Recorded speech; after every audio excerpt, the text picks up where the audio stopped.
오늘 주제는 문화시대의 창의적 그리스도인입니다. 여러분들에게도 아마 문화라고 하는 주제는 흥미로울 거라고 생각을 해요. 여러분들 다 문화를 좋아하시죠?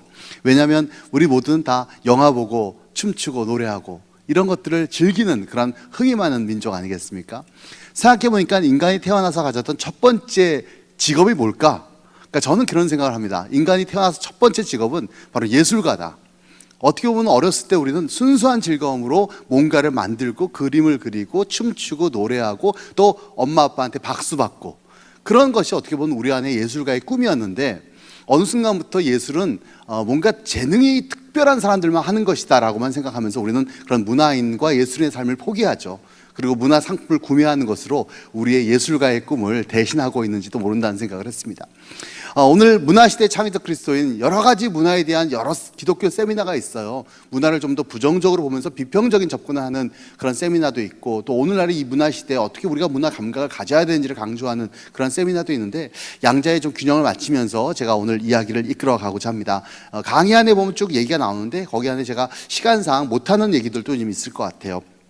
먼저 성경 본 말씀은 에베소서 5장 15절부터 18절 이야기인데요. 제가 읽어드리겠습니다. 제가 개역 성경, 옛날 성경으로 갖고 왔습니다. 너희가 어떻게 행할 것을 자세히 주의하여 지혜 없는 자 같이 말고 오직 지혜 있는 자 같이 하여 세월을 아끼라. 때가 악하니라. 그러므로 어리석은 자가 되지 말고 오직 주의 뜻이 무엇인가 이해하라. 술 취하지 말라. 이는 방탕한 것이니 오직 성령의 충만함을 받으라. 우리가 아주 잘 아는 말씀입니다. 그런데 이 말씀 가운데 제가 키포인트로 좀 주목하는 것은 세월을 아끼라라는 단어예요. 그러니까 사실 원어에는 seize the days, 사실 시간을 잡아라 이런 의미가 있잖아요. 그래서 이것은 뭐 시간을 아껴 써라, 뭐 절약해서 좀 꼼꼼하게 써라 이런 의미가 아니라 시대의 문화를 우리가 정확하게 읽고 그 가운데 지혜로운 우리의 삶의 태도를 가지라는 하나님의 말씀입니다. 먼저 제가 서론에서 문화, 우리 시대의 키워드라고 잡아봤어요. 오늘은 진짜 문화의 시대입니다. 그러니까 예전의 산업화 시대에서는 뭔가 생산의 시대, 우리가 먹고 사는 것에 대한 시대, 뭔가 생산성을 높일 수 있기 위해서 열심히 일하는 노동의 시대였다고 할 수 있어요. 1990년대 이후에는 우리는 문화의 시대가 되었다고 생각합니다. 특별히 김영삼 정부 때 처음으로 그런 말이 나왔는데 문화 콘텐츠를 이제 장려해야 된다라는 말이 정부 차원에서 나오기 시작했어요. 문화 콘텐츠는 사실 옛날부터 있었습니다. 예, 그렇죠. 서유기도 문화 콘텐츠고 또 뭐 철로역정 같은 거 다 문화 콘텐츠니까요. 그런데 왜 우리 시대 문화 콘텐츠라는 말이 중요하게 여겨질까요? 그것은 바로 문화 콘텐츠가 돈이 되는 시대가 되었기 때문이에요. 사실 그런 부분으로 봤을 때 우리가 미국의 기업을 볼까요? 20세기를 대표하는 미국의 기업은 뭐 GM이나 포드 같은 그런 어떤 제조업의 기반을 가지고 있었다면 21세기의 미국의 대표적인 기업은 보통 TGIF라고 그러거든요. 예, TGI 프라이데이가 아니고요. 트위터, 그다음 G, 구글, 아이폰, 그리고 페이스북. 다시 말해서 이 회사들은 제조업이 아닙니다. 뭔가 문화를 기반으로 하는 새로운 신흥 기업들이라고 할 수 있어요. 그래서 이런 어떤 우리의 삶이 점점 문화를 기반으로 그 문화를 통한 마케팅을 통해서 돈을 버는 시대가 되었다는 얘기죠. 그래서 우리가 개인적인 능력들도 예전하고는 좀 달라요. 예전 실력이 있어야 된다라고 생각을 했습니다. 실력이라는 것은 소위 우리가 보이는 스펙을 중요시 여긴다면 우리 시대는 실력보다 중요한 게 바로 매력이란 말을 많이 씁니다. 예, 전도사님도 앞에 계시는데요. 전도사님도 미혼이신가요? 기혼이신가요? 예, 미혼이십니다. 실력 있는 남자가 좋으세요? 매력 있는 남자가 좋으세요? 둘 다요. 예, 이렇게 얘기할 줄 알았습니다. 근데 사실은 실력이라고 하는 것보다도 우리 실력도 매력의 한 부분이겠죠.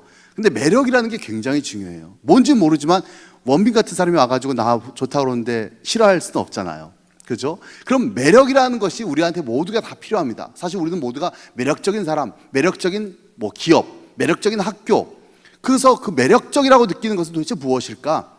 그 의미를 먼저 생각해 보겠습니다. 그렇다면 매자가 무슨 매자일까요? 매력에서 력자는 힘력자잖아요. 매자가 무슨 매자일까요? 한번 여러분 맞춰보십시오. 맞힐 수 있다면 제가 상품을 드릴 수도 있습니다. 예, 여기서 한번 맞춰보시죠. 매자가 무슨 매자일까요? 예, 매자. 어떤 사람들은 여기서 이제 볼매 이런 바보 같은 질문도 하거든요. 볼수록 매력 있다의 준말이고, 예, 뭐 끌어당길 매, 뭐 이런 식으로 사람들이 상상하는데 매자는 바로 도깨비 매자입니다. 그러니까 도깨비의 능력, 그게 바로 매력이에요.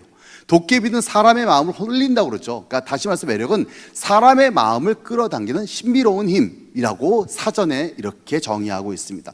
물론 도깨비에 나온 동유 씨는 매우 매력적이기도 하지만 저는 그런 부분에서 봤을 때 우리가 매력적이란 말은 사람의 이성을 움직이는 능력이 아니라 사람의 논리로서 사람을 어떤 설득시키는 능력이 아니라 사람의 마음을 움직일 수 있는 능력을 가져야 된다는 거예요. 그게 바로 문화예요.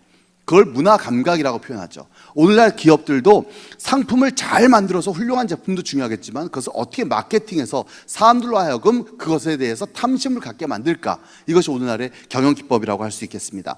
자, 그걸 저는 문화 감각이라고 이해하는데요. 여기 앞에 있는 그 사진이 보면 두 가지가 있어요. 하나는 이제 둘 다 유연석 씨입니다. 유연석 씨 아시죠, 배우? 근데 이 유연석 씨가 지금 굉장히 주연 배우로서 많은 사람들이 사랑하는 배우지만 위에 있는 사진을 보면 이게 늑대소년에 나왔던 유연석입니다.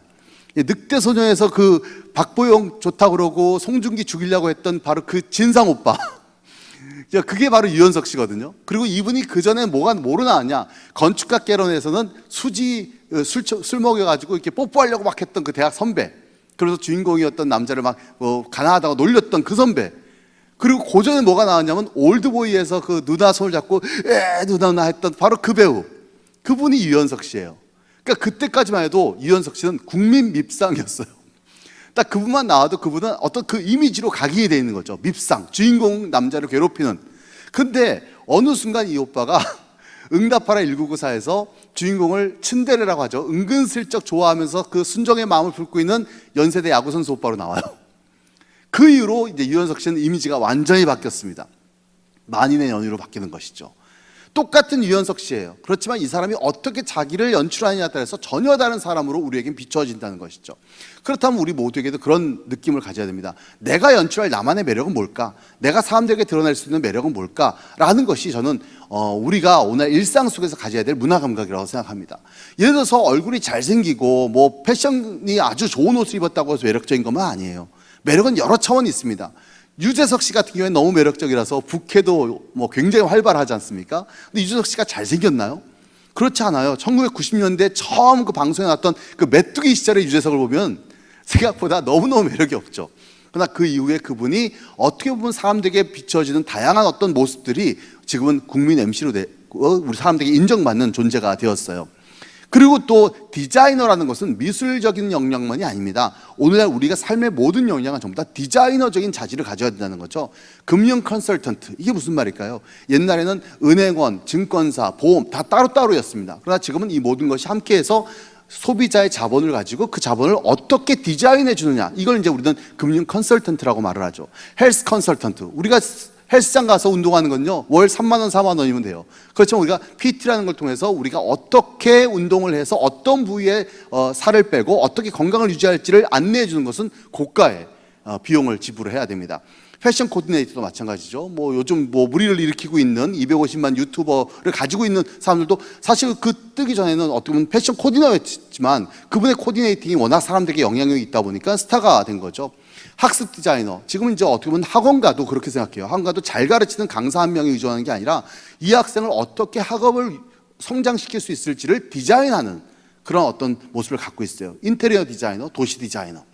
그런 면에서 저는 여러분 모두가 일종의 하나의 디자이너적인 문화적 감각을 우리는 일상 속에서 가져야, 그래야 돈을 번다는 거예요. 그래서 우리는 우리 시대를 컬처 비즈의 시대라고 얘기를 해요. 컬처 비즈. 오늘 경제활동에서 문화를 이해하지 않으면 부를 얻을 수 없다는 신조어입니다. 그래서 옛날에는 개미가 이상적인 동물이었어요. 곤충이었습니다. 열심히 일해서 저축을 많이 하고 그리고 따뜻한 겨울을 보내는 개미. 우리 엄마 아빠들, 우리 할아버지 할머니들은 그렇게 사셨어요. 개미처럼. 그렇죠? 그리고 그 개미적인 삶을 젊은 사람들에게 너도 개미처럼 살아 라고 얘기해요. 근데 요즘 젊은 사람들은 개미처럼 살고 싶어 하지 않아요. 개미처럼 살고 싶으신가요? 예, 고개를 설레설레 흔드는 몇 안 되는 교육자 중에서 이렇게 흔드는 분도 있었습니다. 사실 어떻게 보면 개미는 어떻게 보면 젊었을 때 못 놀고 나이 들어서 놀라고 했더니 이미 신경통 걸려 있죠. 그렇게 살고 싶지 않다는 거예요, 젊은 사람들은. 그렇다면 개미에서 이제는 어떤 동물, 어떤 곤충이 각광받을까요? 가로 안에 뭐가 들어갈까요? 개미가 아니라 배짱이라고 얘기할 줄 알았습니다. 그러니까 IQ로 따지면 한 120 정도의 평범한 사람이라고 할 수 있는데 연상되는 게 배짱이죠. 배짱은 죄송하지만 그때도 지금도 별로 인정받지 못합니다. 왜냐하면 그때 배짱이는 낭만이 있었습니다. 그래서 바이올린 하나를 가지고도 낭만적으로 살 수 있었죠. 그래서 요즘 배짱이들은 놀라면 뭐가 필요하죠? 돈이 필요하다는 거예요. 그러니까 바이올린 한 대로 즐겁게 놀 수 없어요. 그래서 요즘 배짱이들은 다 어디 있느냐? 개미집에 가서 다 알바 뛰고 있습니다. 그러니까 요즘은 배짱이가 아니에요. 어떤 그러면 곤충이 각광받을까? 바로 거미의 시대라고 얘기해요. 거미는 어떤 곤충이죠? 내가 어떻게 보면 효율적인 네트워크를 구성해 놓고 그 네트워크에 들어오는 어떤 곤충들을 내가 효율적으로 잡아먹으면서 일할 때 일하고 쉴 때 쉴 수 있는 그런 곤충이라고. 옛날엔 사악함의 대명사였지만 지금은 오히려 현명함의 대명사라고 생각을 하는 것이죠. 그 네트워크를 구성하는 게 어렵지만 한번 구성해 놓으면 그 다음부터는 부가 그 네트워크를 통해서 들어온다는 의미라고 할 수 있겠습니다. 물론 요즘에 뭐 또 경제 원칙을 얘기한다는 건 아닙니다. 그러나 어쨌든 그 모습 가운데서 우리가 이 새로운 시대에 어떤 자질이 필요한지를 보여주는 것이죠. 그런 면에서 봤을 때 우리 의식은 문화가 지배합니다. 전 이것이 또한 우리가 문화에 대해서 현명하게 또는 비평적으로 받아들여야 되는데, 우리가 보통 어떤 학생이 나는 어떤 직업을 갖고 싶어요 라고 진로 희망을 얘기해요. 저도 대학교에서 1학년들한테 너 어떤 직업을 갖고 싶니? 라고 하면 그 직업을 얘기하는 것이요, 어떻게 보면은 그가 정말 원하는, 내가 정말 하고 싶은 일이 아니라 내가 어렸을 때부터 봐왔던 어떤 이미지를 얘기하는 거예요. 이미지. 예를 들어서 뉴욕에 사는 대부분의 사람들도요, 아니 미국에 사는 대부분의 청년들도 전부 다 뉴욕에서 일을 하고 싶어 해요. 왜 뉴욕에서 일을 하고 싶을까요? 왜 뉴욕이 굉장히 어떤 매력적인 도시가 됐을까요? 왜냐하면 그들이 어렸을 때부터 봤던 드라마나 영화의 모습이 뉴요커 생활 백서이기 때문이에요. 여기 나와 있는 거지만 악마는 프라다를 입는다, 프렌즈, 섹스 앤더 시티, 이런 드라마들이요, 소위 미드 열풍도 있었지만 이 미드 열풍에 나오는 이 사람들은 모두 도시에 사는 중산층 이상의 전문직 직업을 갖고 있는 도시의 젊은이들이에요. 이 사람들은 어떤 삶을 원하냐? 양복 정장 입고 싶어 하지 않습니다. 그래서 이제 딱 싱글 정장에 넥타이 메고 있는 거예요. 여기 교회 모습이잖아요. 우리 교회는 그 죽을 때도 싱글 정장 입어야 되잖아요. 저도 어렸을 때부터 싱글 정장 많이 입었는데, 우리는 신방 갈 때도 그거 하지만 우리 족구 찰 때도 그 딱 정장 입고 하거든요. 운전할 때도 그거 하고. 그러니까 이게 얼쪽이 우리의 어떤 노동복이에요, 싱글 정장이. 근데 요즘 젊은이들은 어떻게 하고 있냐면 청바지에 백팩 메고 캐주얼하게 스니커즈 신고, 그다음에 한 손에는 뭘 들까요? 한 손엔 커피. 어떤 커피죠? 스타벅스. 예, 스타벅스 커피가 어떤 묘한 느낌이 있어요. 그걸 하지만 일종의, 미국에서 커피값이 한 1불 50인데 스타벅스는 2불 50이에요. 그러니까 1불 정도를 더 지불하는 일종의 하나의 묘한 사치심, 그런 것들을 자극하는 그 스타벅스 커피를 들고 한 손에 뭘 들을까요? 신문 들어야 됩니다. 어떤 신문 들을까요? 예? IT 타임 뭐 너무 많이 가셨어요. 그게 아니라 사실은 젊은 사람들이 원하는 신문은 월스트리트 저널입니다. 뉴욕 타임즈, 그건 아니에요. 그건 그냥 아무나 보는 거고, 월스트리트 저널을 들고 커피를 들고 캐주얼한 옷을 입고 딱 걸어 다니는 그 모습, 그 모습이 바로 이 사람들이 어렸을 때 왔던 소위 도시의 전문직, 바로 보보스, 여피라고 불리는 소위 오늘날에 선망하는 현대적인 삶을 누리는 도시인이죠. 저는 그 뉴요커의 생활 백서가 바로 어떻게 보면 전 세계를 휩쓸은 하나의 이미지가 되었어요. 오늘날 젊은이들, 한국에 사는 젊은이들도 전부 다 이렇게 모습을 갖고 싶어 해요. 그게 저는 뉴욕의 힘이라고 생각해요. 뉴욕이 처음엔 돈만 있었어요. 엄청난 돈을 가진 뉴욕이 그 돈을 가지고 뭘 했냐면 문화에 투자를 합니다. 그래서 세계에 있는 굉장히 많은 미술품들이나 고고 유물들을 모아서 메트로폴리탄 뮤지엄과 구겐하임 미술관을 건설하고 거기에 재즈의 도시가 되고, 그렇죠? 그리고 센트럴 파크는 어떻게 보면 그냥 보통 도시에 있는 휴식 공간인데 거기에 일종의 하나의 문화적인 스토리텔링이 있어요. 다니면서 여기는 러브스토리의 주인공들이 눈싸움을 하던 곳이야, 여기는 다이어드에서 주인공들이 폭탄을 찾아 헤매던 곳이야 라고 하는 스토리가 곳곳에 박혀 있어요. 근데 우리나라는 양재 시민의 숲, 그냥 휴식 공간입니다. 아무것도 없어요. 그러면서 봤을 때 우리가 어떻게 보면 도시라고 하는 것도 나름대로 그 안에 스토리텔링을 입었을 때 그 도시가 매력적인 공간이 되는 것이죠. 저는 성북제일교회도 뭔가 여기 안에 스토리가 필요하다는 생각이 들어요. 죄송합니다. 제가 제일과 중앙을 헷갈렸습니다. 성북중앙교회도 뭔가 이 안에 어떤 스토리가 있을까, 그런 것들을 만들어내는 것이 아마 교회에서도 굉장히 중요한 문화적인 감각이라고 생각을 합니다. 자, 제가 말이 좀 길었는데요, 그런 의미에서 제가 스티브 잡스라는 사람을 소개하고 싶어요. 물론 너무 많은 사람들이 이 사람 얘기를 했지만, 많은 사람들이 스티브 잡스 하면 떠오르는 게 애플만 떠올립니다. 근데 스티브 잡스에게는 두 개의 위대한 제국이 있어요. 하나는 애플이고 하나는 픽사입니다.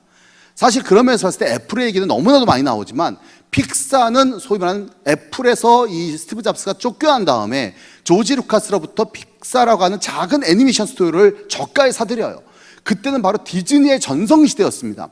그래서 여러분 알다시피 디즈니의 전성기는 1990년대 초반이거든요. 1991년 인어공주, 1992년 미녀와 야수, 1993년 알라딘, 1994년 라이언킹 끝났습니다. 디즈니가 지금도 그때 90년대 초반의 컨텐츠로 지금도 먹고 사는 거거든요. 근데 95년에 어떤 애니메이션 작품이 하나 딱 나왔습니다. 95년. 그 애니메이션이 나온 다음에 이 디즈니가 그 이후로 한 5년 동안 암흑기를 걸어요. 노틀담의 꼽즈, 허큘리스, 뮬란 다 실패했습니다. 그때 95년에 나왔던 어떤 혁신적인 애니메이션 작품이 애니메이션 역사를 뒤바꾸는 어떤 결정의 역할을 하는데 그 작품이 뭘까요? 토이스토리 1입니다. 정답입니다. 토이스토리 1. 그 토이스토리 1이라고 하는 것의 가장 큰 의미는 뭘까요? 이전의 디즈니 작품과 뭐가 다를까요? 이제 디즈니 작품은 2D 애니메이션이에요. 그래서 어떻게 보면 이제 실사로 그림을 그리는 그런 애니메이션이었다면 토이스토리는 어떤 그림이냐면 바로 3D 애니메이션이죠. 최초의 3D 애니메이션인데 그게 조악하지 않고 완벽하게 시각적으로 구현된 탁월한 기술력을 바탕으로 했다는 겁니다. 지금은 그게 너무나도 보편화됐기 때문에 아무것도 아니지만 그렇지만 그 당시 95년만 하더라도 토이스토리의 기술력은 정말 혁신 그 자체였습니다.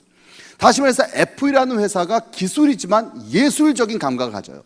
예를 들어서 여러분 이 애플의 힘을 이렇게 볼 수 있습니다. 여러분들 핸드폰을 갤럭시를 쓰시나요? 애플을 쓰시나요? 목사님은 갤럭시인가요? 애플인가요? 예, 당연히 그렇게 예상하고 질문을 했습니다. 저 같은 50대는 갤럭시를 씁니다. 김민희 전사님, 목사님은 어떤 걸 쓰시나요? 예, 젊은 사람들은 애플을 씁니다. 왜 애플을 쓰시죠? 애플이 예쁘답니다. 물론 한눈에 딱 들어오는 그 애플의 그 그립감도 좋아요. 그렇지만 예뻐서만은 아니에요. 전 애플을 쓴 이유가 있습니다. 애플을 왜 쓸까요? 예? 애플에 철학이 있군요. 어떤 철학이 있는지 모르겠지만 애플에 철학이 있으시대요. 젊은 사람들한테 애플을 딱 보면 이유가 있습니다. 애플은 일단 케이스를 보면 알아요. 갤럭시는 케이스에다가 뭐 카카오톡, 프렌즈 뭐 이런 디자인되어 있는 케이스를 싸고 다녀요. 죄송합니다. 제 핸드폰을 밑에 놓고 왔네요. 그러니까 약간 지갑식으로 다니는 그런 케이스인데요. 애플은 케이스가 보통 투명 케이스예요. 투명 케이스입니다. 딱 들었을 때 뭐가 보이죠? 사과가 보입니다. 사과가 보이지 않으면 안 돼요. 일단 애플을 들고 있다라고 하는 그 자체로 저 사람은 뭔가 얼리 어답터적인 문화적인 사람이야라고 하는 일종의 하나의 이미지가 심겨져요. 일단 카페에서 내가 컴퓨터를 열었습니다. 여기서 딱 제 노트북 삼성인데요. 삼성 컴퓨터를 딱 열었습니다. 숙제하는 대딩이구나. 그렇죠. 여기서 갑자기 애플 컴퓨터를 딱 열어. 지금 뭐 개도 쓰고 소도 쓰는 게 애플이지만 어쨌든 애플 딱 열었을 때 그걸 보는 사람들은 어떤 느낌을 가질까요? 혹시 음악하는 오빠인가? 이런 어떤 호기심을 갖게 만들어요. 뭔가 애플을 쓰는 사람이 갖고 있는 일종의 하나의 문화적 우월감들이 저는 있다고 생각을 합니다. 그런 이미지가 저는 애플이 단순히 기술이라고 보진 않아요. 뭔가 문화적인 요소가 있다는 것이죠. 저는 그런 면에서 봤을 때 애플을 쓰는 사람들은 이런 얘기를 합니다. 저는 애플로 한번 개종을 했었어요. 한번 개종을 했는데 너무 불편해요. 저는 갤럭시로 출발했기 때문에 갤럭시가 너무 편해서 저는 지금도 이제 갤럭시나 LG 폰을 쓰지만 근데 그건 뭐냐면 보통 사람들이 가장 일반적으로 쓰는 것들을 장착해서 편리함을 강조하고 호환성을 강조하는 게 보통은 갤럭시 제품의 특징이죠. 그죠? 안드로이드 제품의 특징입니다. 근데 애플은 어떤 거냐? 제 딸이 처음에 애플을 쓰다가 한 번 갤럭시로 왔었어요. 그러다가 불과 3개월 뒤에 다시 애플로 들어갔습니다. 왜일까요? 애플은 말 그대로 오늘날의 젊은이들이 이미 디지털에 익숙하거든요. 이 애플에다가 내가 아무것도 없던 깡통만 주는 겁니다. 거기 안에 내가 원하는 스타일 방식대로 내가 스스로 디자인을 해서 그걸 갖다가 애플 컴퓨터와 연동시켜가지고 활용하는 그런 것은 오히려 훨씬 더 그 사람들한테는 편리한 거예요. 그래서 애플에 갖고 있는 것은 바로 그런 문화적인 작동법들이 분명히 있고 한 번 애플 쓴 사람은 절대로 변심하지 않습니다. 그래서 뭐 샤오밍이 떠올랐을 때 삼성은 주가가 떨어져요. 근데 애플은 주가가 떨어지지 않습니다. 왜? 애플은 그냥 애플인 거예요. 다른 겁니다. 그래서 그런 부분들이 바로 이제 애플의 힘이라고 할 수 있어요. 그래서 다시 말해서 애플은 기술에다가 예술, 바로 아트적인 감각, 문화적인 감각이 들어갔다면 픽사는 분명히 애니메이션, 문화, 예술인데 여기에 뭐가 들어가냐? 기술이 접목된 겁니다. 저는 그것이 어떤 융합됐던 것이 바로 픽사의 힘이에요. 근데 픽사의 힘은 또 그것만은 아닙니다. 여기 픽사의 필모그래피가 제가 적혀놨습니다. 토이스토리. 벅스 라이프, 토이스토리 2, 그다음에 몬스터 주식회사, 니모를 찾아서 명작이죠. 예, 제가 꼽는 픽사의 3대 명작 중에 하나, 니모. 그다음에 인크레더블, 아시죠? 배 나온 아저씨, 그 초능력 가족. 그다음에 카, 라따뚜이, 쥐새끼 나오는 거. 월리, 제가 꼽는 픽사의 두 번째 명작입니다. 야, 이 원리는 이게 정말 창조의 섭리가 담겨 있어요. 저는 그건 굉장히 기독교적이라고도 생각하는데요. 그다음에 업, 제가 뽑은 세 번째 픽사의 명작. 특히 업에서 나오는 첫 번째 10분 동안의 그 할아버지 일생을 딱 10분을 요약하는 것은요, 와, 진짜 이건 뭐 완벽한 스토리텔링이라고 생각을 해요. 그리고 토이스토리 3, 이것도 명작이고요. 그다음에 카투, 메리다 나우의 숲, 몬스터 대학교, 인사이드 아웃, 도리를 찾아서 코코, 온워드까지. 소위 말하는 이 픽사의 필모그래피는 이제 기술이 일상화된 시절임에도 불구하고 이제 완벽한 팬덤을 구축했어요. 그래서 어린이만 좋아하는 게 아닙니다. 왜 이런 픽사의 힘이 있을까요? 그 마치 일본 미야자와 하야키 지브리 스튜디오하고 저는 이 쌍벽이라고 생각하는데, 바로 기술 플러스 거기에 뭐가 들어갔죠? 완벽한 스토리텔링이에요. 전 그런 의미에서 이번에 픽사의 신작은 어떤 작품이야? 할아버지를 주인공으로 할 거야. 70 먹은 은퇴한 할아버지 이야기인데 아내를 잃어서 슬픔에 빠져 있는 거지. 이런 작품으로 시놉시스를 썼다간 우리나라에서 바로 제작 중단됩니다. 어떤 사람이 할아버지를 주인공으로 내세워서 영화 만든다고 해서 투자할 사람이 어디 있겠어요? 그죠? 자, 그러면서 봤을 때 이 넘어갈게요. 픽사와 애플의 공통점이 있습니다. 첫 번째, 휴머니즘이에요. 이 픽사의 작품들을 보면 대부분의 그 주인공들이 어떻죠? 전부 다 인간적으로 결함이 있습니다. 뭔가 결함이 있고 핸디캡이 있는 사람들을 주인공으로 내세워요. 그 마치 잡스 자기 스스로를 담는 것 같은 느낌이 있습니다. 물론 픽사는 그 이후에 디즈니에 비싼 값으로 팔렸습니다. 그렇지만 픽사 스튜디오의 정신은 지금 또 디즈니와 독립적으로 작용을 하고 있죠. 두 번째는 바로 고유함, 유니크니스. 그러니까 남들과 비교해서 탁월함을 승부하는 게 아니라 여기는 오직 여기밖에 없어라고 하는 유니크함. 세 번째, 스토리텔링, 완벽한 스토리텔링이죠. 그래서 그 다음에 네 번째는 바로 디자인. 이 네 가지가 바로 애플의 이 잡스가 만든 네 개의 작품, 아이맥, 아이팟, 아이폰, 아이패드. 잡스는 사실 이 네 개 잡스가 나중에 애플로 복귀해서 이 네 개 딱 만들고 승천하셨어요. 사실 어떻게 보면 그런 의미로 봤을 때 저는 잡스는 21세기를 대표하는 어떤 인간이라는 말을 합니다. 그래서 제가 여기에서 굉장히 중요한 잡스의 표가 Think differently, stay hungry, stay foolish라고 하는 이런 표 같은 것도 오늘날 문화 감각을 가진다는 것은 결국 예전에 어떻게 보면 스펙을 쌓아서 남들과 탁월함이 아니라 자기의 고유의 색깔을 찾아서 그것을 발전시키는 나만의 스토리텔링이 있느냐, 이게 중요하다는 것이죠. 전 그게 바로 우리 어린 학생들에 대한 진로 개발도 여기에 좀 맞춰져야 된다는 생각을 하고 있어요. 자, 오늘날 그렇다면 기독교 문화 얘기를 하겠습니다. 전환점에 선 기독교 문화. 저는 오늘날 교회가 많이 쇠퇴하고 있습니다. 특별히 기독교 이미지가 너무 많이 안 좋아졌죠. 그런 얘기 많이 하시잖아요. 벌써 죄송한 얘기지만 제가 오늘 집회가 어디가 성복중앙교회야, 어디 있어? 성북구야. 어떻게 벌써 이걸 염려하는 말이 들릴 정도로 어떻게 보면 좀 우리가 씁쓸해요. 씁쓸한 어떤 시대를 살고 있습니다. 그런데 저는 이 기독교가 쇠퇴한 것은요, 단순히 영성이 잘못됐다, 우리가 좀 회개해야 된다라는 회개운동도 하지만 문화적인 요인도 상당히 많았다고 저는 생각합니다. 제가 목사님하고도 오늘 이제 강의 전에 조금 얘기를 나눴는데, 사실 제가 생각하는 1980년대 기독교 문화는 정말 재미있었습니다. 교회를 왜 갔을까요? 사실 재미있어서 갔어요. 10대 시절에 우리 그때는 놀거리가 없었습니다. 여기는 전부 다 젊은 시절이기 때문에 그때를 몰랐을 텐데, 그때는 남녀공학도 없었어요. 그래서 남자애들은 전부 다 빡빡 깎아가지고 남학교, 여학생들 다 천년 만들어가지고 여학교 보내고, 남자 여자들이 자연스럽게 만날 수 없는데, 그런데 남자 여학생들이 합법적으로 건강하게 만날 수 있는 곳이 있어요. 딱 한 군데. 어딜까요? 교회입니다. 그래서 우리가 흔히 농담으로 예배당이 아니라 무슨 당? 연애당이라는 말까지 했습니다. 운 좋은 날은 여학생 손도 잡을 수 있어요. 전사님이 손잡고 기도합시다. 할렐루야. 우리 손잡고 기도하고. 사실 제가 처음에 교회를 이 근처에 있는 교회 나왔지만 그때는 신앙심이 별로 없었어요. 근데 제가 진짜 본격적으로 교회 나온 게 언제냐? 중학교 2학년 11월 달입니다. 저는 그날을 잊을 수가 없어요. 제가 이제 집이 이 동네에 살다가 봉천동이라는 동네로 이사를 갔는데, 저희 집 바로 옆에 봉천 성결교회라는 큰 교회가 있었어요.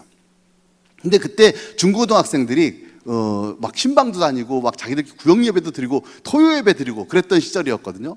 그러니까 옆집에 중학생 하나가 이사를 왔다라는 정보가 교회로 들어간 거예요. 교회에서 그래서 우리한테 전도꾼을 보낸 겁니다. 토요일 날 오후였는데 갑자기 띵동 띵동 집에 초인종이 울려요.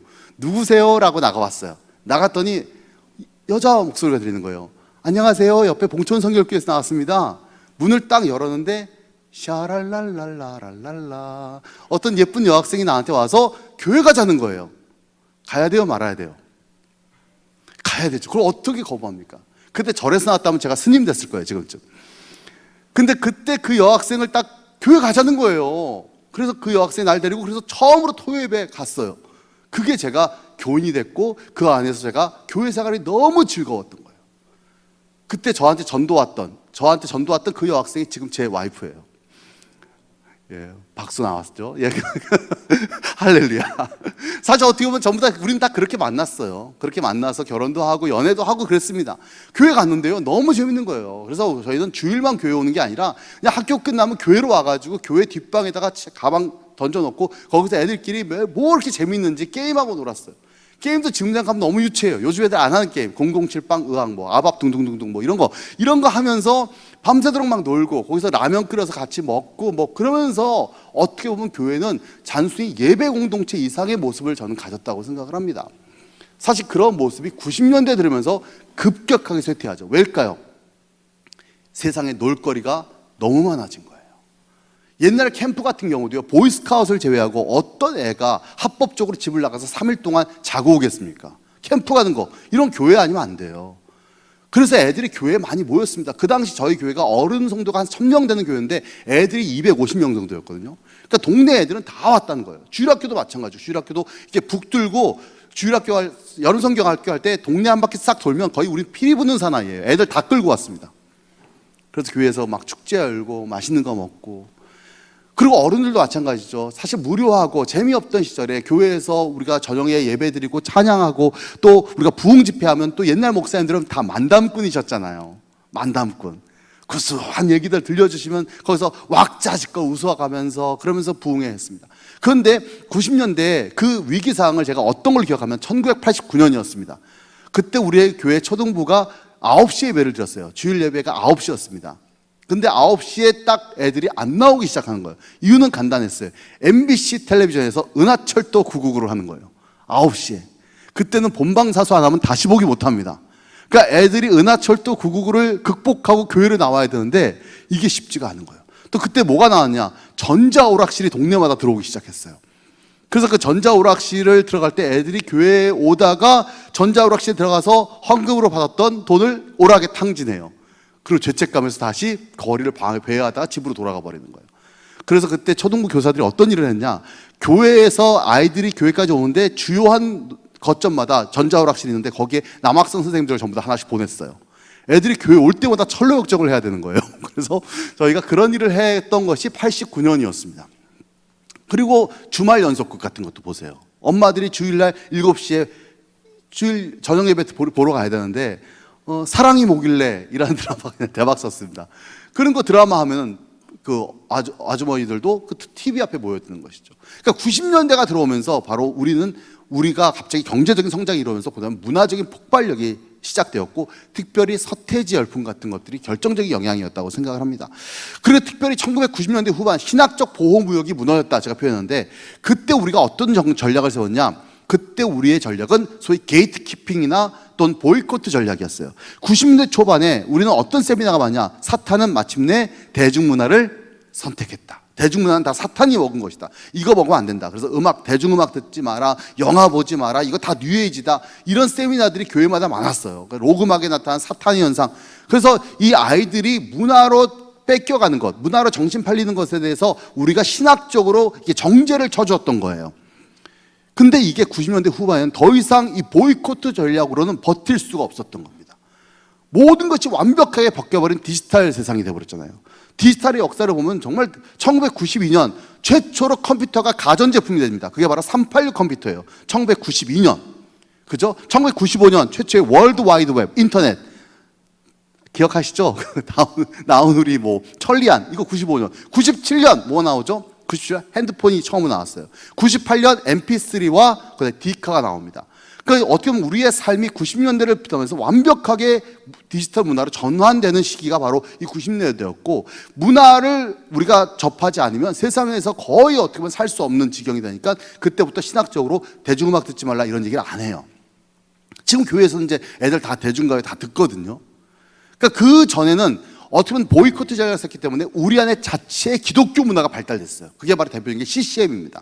CCM이 엄청나게 성장했던 게 90년대예요. 그러니까 애들이 서태지를 못 듣지만 괜찮습니다. 우리는 서태지를 대신할 수 있는 소리엘이라든가 이런 어떤 대안적인 스타들이 그때 성장할 수 있었던 것이죠. 그러다 98년 이후에 CCM이 급격하게 무너집니다. 왜일까요? 이제는 다시 대중음악계로 가는 건데, 근데 그 가운데 예배음악은 살았습니다. 왜 살았을까요? 예배음악은 CCM하고 달라요. 예배음악은 사실 말해서 CCM은 내가 관람하고 박수를 치는 문화였다면, 바로 예배음악은 내가 그 예배음악을 내가 배워와서 교회에서 내가 그것을 직접 써먹어야지 라고 하는 참여형 문화였기 때문에 예배음악이 살아있죠. 그래서 어떻게 보면 옛날 이런 거죠. 옛날 문화단체는 전부 다 선교사라는 정체성을 가졌어요. 주차장 선교단, 옹기장이 선교단. 그들이 음악을 하는 것은 음악을 통해서 안 믿는 사람을 전도하겠다는 거였어요. 그 다음에 90년대 초반에는 크리스찬 뮤지션, 기독교 문화인이라는 말을 썼어요. 우리는 세상과 구별된 기독교 문화인이야 라는 정체성을 썼습니다. 그리고 그 이후에 2000년대 가면 예배 사역자라는 말을 써요. 그게 어떻게 보면 예배에 대한 본질을 회복하는 굉장히 중요한 청년 문화이긴 하지만, 거꾸로 얘기해 볼까요? 우리의 문화적 역량이 세상을 향했다가 기독교 안에 있다가 이젠 예배 안으로 축소된 거예요. 점점 기독교 문화가 세상 안에서 호흡하던 것이 예배 안으로 축소되는 그런 모습을 갖게 되는 것이죠. 저는 우리 시대의 복음을 커뮤니케이션하는 하나님의 미디어라고 저는 생각합니다. 바로 선교대 사명은 결국 문화의 대사명이죠. 옛날에 로마의 도로를 타고 바울이 선교를 했다면 오늘날은 온라인, 랜선을 타고 복음이 선파되어야 되는 시대가 되었어요. 더군다나 오늘날 지금 이 포스트 코로나 시대, 코로나 시대를 맞이해서 이 온라인의 중요성을 모든 교회가 다 인식하는 시점이 되었고, 지금 같은 경우에도 아마 이 모임이 캔슬됐어야 맞지만 제가 온라인을 통해서 여러분을 만날 수 있는 것도 바로 어쩌면 굉장히 문화의 전환점을 우리가 맞이하고 있다는 것이죠. 자, 오늘 그런 의미에서 전 두 번째로 아까 읽은 본문 말씀에 보면 술 취하지 말라라는 구절이 있을 겁니다. 술 취하지 말라, 이는 방탕한 것이니. 저는 이 구절을 좀 문화로 대입해 볼게요. 그럼 문화는 우리가 오늘날 우리 시대의 문화 감각을 갖기 위해서 무분별하게 문화를 수용해야 되는 겁니까? 사실 그렇지 않아요. 사실 왜 문화를 금지했을까? 왜 사람들이 문화를 금기시했을까? 사실 문화는 우리의 오감을 자극하고 우리의 모든 관심을 하나님으로부터 멀어지게 하는 요소가 있습니다. 늘 그랬어요. 그건 초대교회 때부터 그랬습니다. 그래서 초대교회는 어떻게 보면 로마 시대의 보편적인 어떤 향락 문화에 동참하지 않았어요. 그래서 그들은 오히려 로마 시민들에게 오해를 받았습니다. 저 사람들은 뭔가 세상에서 뭔가 우리가 거부한 다른 사람으로 보였던 거예요. 1차 대각성 운동도 엄청난 부흥이 미국에 있었지만 그 1차 대각성 운동이 점점 시들어졌던 것은요, 그때가 바로 유럽에서 근대 스포츠 운명이 엄청나게 발달됐던 시절이고, 그때 근대의 낭만주의 사조와 함께 어마어마한 그런 문화의 발달들이 있었던 시절이에요. 그러니까 거기에서 기독교가 주춤했던 겁니다. 다시 말해서 문화에는 우리의 관심을 하나님으로부터 멀어지게 하는 그런 악한 타락한 본성이 바탕이 되고 있어요. 그래서 우리는 비평적 무효 수용이 중요합니다. 그러니까 처음에 제가 문화 감각을 가지라고 말했다면 이번엔 비평적 문화 수용이란 말을 할게요. 그건 어떤 말이냐? 다시 말해서 문화를 줄 때 무분별하게 받아들이는 게 아니라 좀 꼼꼼하고 따져보면서 좀 까다롭게 소비하자는 겁니다. 엄마가 시장에서 콩나물 하나 고를 때도 까다롭게 고르시잖아요. 전 그런 어떤 나의 주체성을 살린 문화 수용을 하자는 겁니다. 근데 오늘날의 문화는요, 매스 미디어와 어떤 것에서 사람들에게 이런 문화가 좋은 거야, 이걸 들어, 이걸 좋아해야 돼, 넌 이거에 대한 팬덤이 돼야 돼 라고 강요하는 시대에 무분별하게 휩쓸리는 경우가 많아요. 저는 개인적으로 올해 부캐 같은 게 열풍인데, 사실 그 부캐라고 하는 것이 이제 사실 어떻게 보면 옛날에 인터넷 문화, 아바타 문화라고 할 수 있지만, 그게 어떻게 보면 선풍적 인기를 얻은 것은 결국 유산슬, 싹쓸이 이런 열풍들이잖아요. 결국 저는 그런 부분 가운데서 과연 부캐라는 것이 실체가 있나? 미디어는 우리가 오늘날 부캐 시대라고 얘기하지만 사실 그것은 미디어가 만들어낸 것이 아닐까? 이런 생각을 해요. 트로트 같은 것도 오늘 모든 국민이 트로트 열풍입니다 라고 얘기하지만 사실 그것도 어떻게 보면 우리가 트로트를 선택했다기보단 트로트를 선택하게 만들어진 거죠. 이해가 되시는 거죠. 그러니까 다시 말해서 우리가 무분별하게 문화의 어떤 상술에 쫓겨다니는 거 아닌가? 심지어 레트로 같은 것도 그래요. 뉴트로. 젊은 사람들이 옛날 복고 문화를 다시 재발견해서 그것들을 다시 부흥시켰다라고 하지만 사실 그것은 젊은 사람의 선택이라기보다는 그것을 선택하게 만드는 고도의 문화 전략가, 가까이 있을지도 모른다는 생각이 들어요. 저는 그런 면에서 오늘날 우리가 좀 더 주체적으로 문화를 소비하고 좀 주체적으로 문화를 만들어가는 것은 어떤 것일까라는 것을 고민해야 될 때가 있다고 생각합니다. 그런 면에서 봤을 때 저는 이렇게 얘기하고 싶어요. 비평적 문화 읽기가 어떻게 보면 굉장히 좀 고리타분하게 들려요. 보통 비평가하면 어떤 사람이죠? 문화의 랭킹을 매기고 문화의 별점을 매기고, 보통 비평가가 소개한 영화 재밌어요, 재미없어요? 재미없잖아요. 근데 저는 그렇게 보지 않습니다. 비평은 문화를 좀 더 세심하고 좀 더 흥미롭게 깊게 우리가 분석하는 방식이에요. 그래서 문화 비평가적인 시각을 가지면 문화가 훨씬 더 재밌어집니다. 다시 말해 볼게요. 예를 들어서 우리가 흘러나온 것을 그대로 들으면 이건 요즘에 유행하는 음악이구나 라고 얘기해요. 하지만 내가 비평적으로 그것에 대한 스토리를 알기 시작하면 그 문화가 더 좋아지는 거예요. 영화 같은 경우에도 처음에는 우리는 그냥 주인공을 쫓아다니면서 영화를 2시간 봅니다. 영화가 끝나고 나면 사실 남는 것이 별로 없어요. 주인공이 뭐하다? 간신히 살았대. 뭐 이런 얘기로 끝나요. 그렇지만 비평가적 영화 읽기를 하면은 어떻게 되죠? 우리는 주인공의 시선으로 영화를 보는 게 아니라 감독의 시선으로 영화를 보게 돼요. 그래서 그 영화가 큰 전체적인 조망으로 촬영과 편집과 음악과 그 모든 것을 종합적으로 조망하면서 영화를 보게 됩니다. 그러면 그 영화가 훨씬 더 좋아지는 거예요. 훨씬 더 풍성해지는 거예요. 더 나아가서 그 영화를 보고 나서 그 영화 이후에 이야기거리가 생겨요. 그래서 주위의 사람들과 함께 그 영화 이야기를 하면서 단순히 영화를 2시간 동안 영화를 즐기는 것을 넘어서 내 인생에서 굉장히 중요한 지혜를 얻기도 합니다. 저는 그래서 여러분들이 비평적 문화 읽기는 오히려 문화를 훨씬 더 재미있게 즐기는 방법이라고 저는 정의합니다. 자, 술 취하지 말라 이는 방탕한 것이니 라고 성경은 써 있습니다. 물론 개역 성경은 좀 바꿨어요. 기독교인들은 술을 먹습니까? 먹지 않습니까? 먹지 않습니다. 그렇죠? 예, 사실 여기 계신 분들 좀 다른 생각을 가진 분들도 요즘 많이 있을 겁니다. 하지만 기독교는 오랜 금주 관습이 있어요. 그럼 물어봅니다. 그러니까 도발적인 애들이 이런 걸 잘 물어봤습니다. 목사님, 크리스찬들은 왜 술 안 먹어요? 뭐라고 대답하시겠습니까? 보통 이렇게 대답합니다. 크리스찬이니까. 그러니까 크리스찬은 왜 술을 안 먹냐고요? 크리스찬이니까. 그러니까 크리스찬은 왜 술을 안 먹냐고요? 크리스찬이니까. 이렇게 돼버리는 거예요. 이게 동어반복이 계속 돼버리는 겁니다. 그래서 그거 돼야 이제 되는 어떤 성경 구절이 바로 에베소서 5장 15절 봐.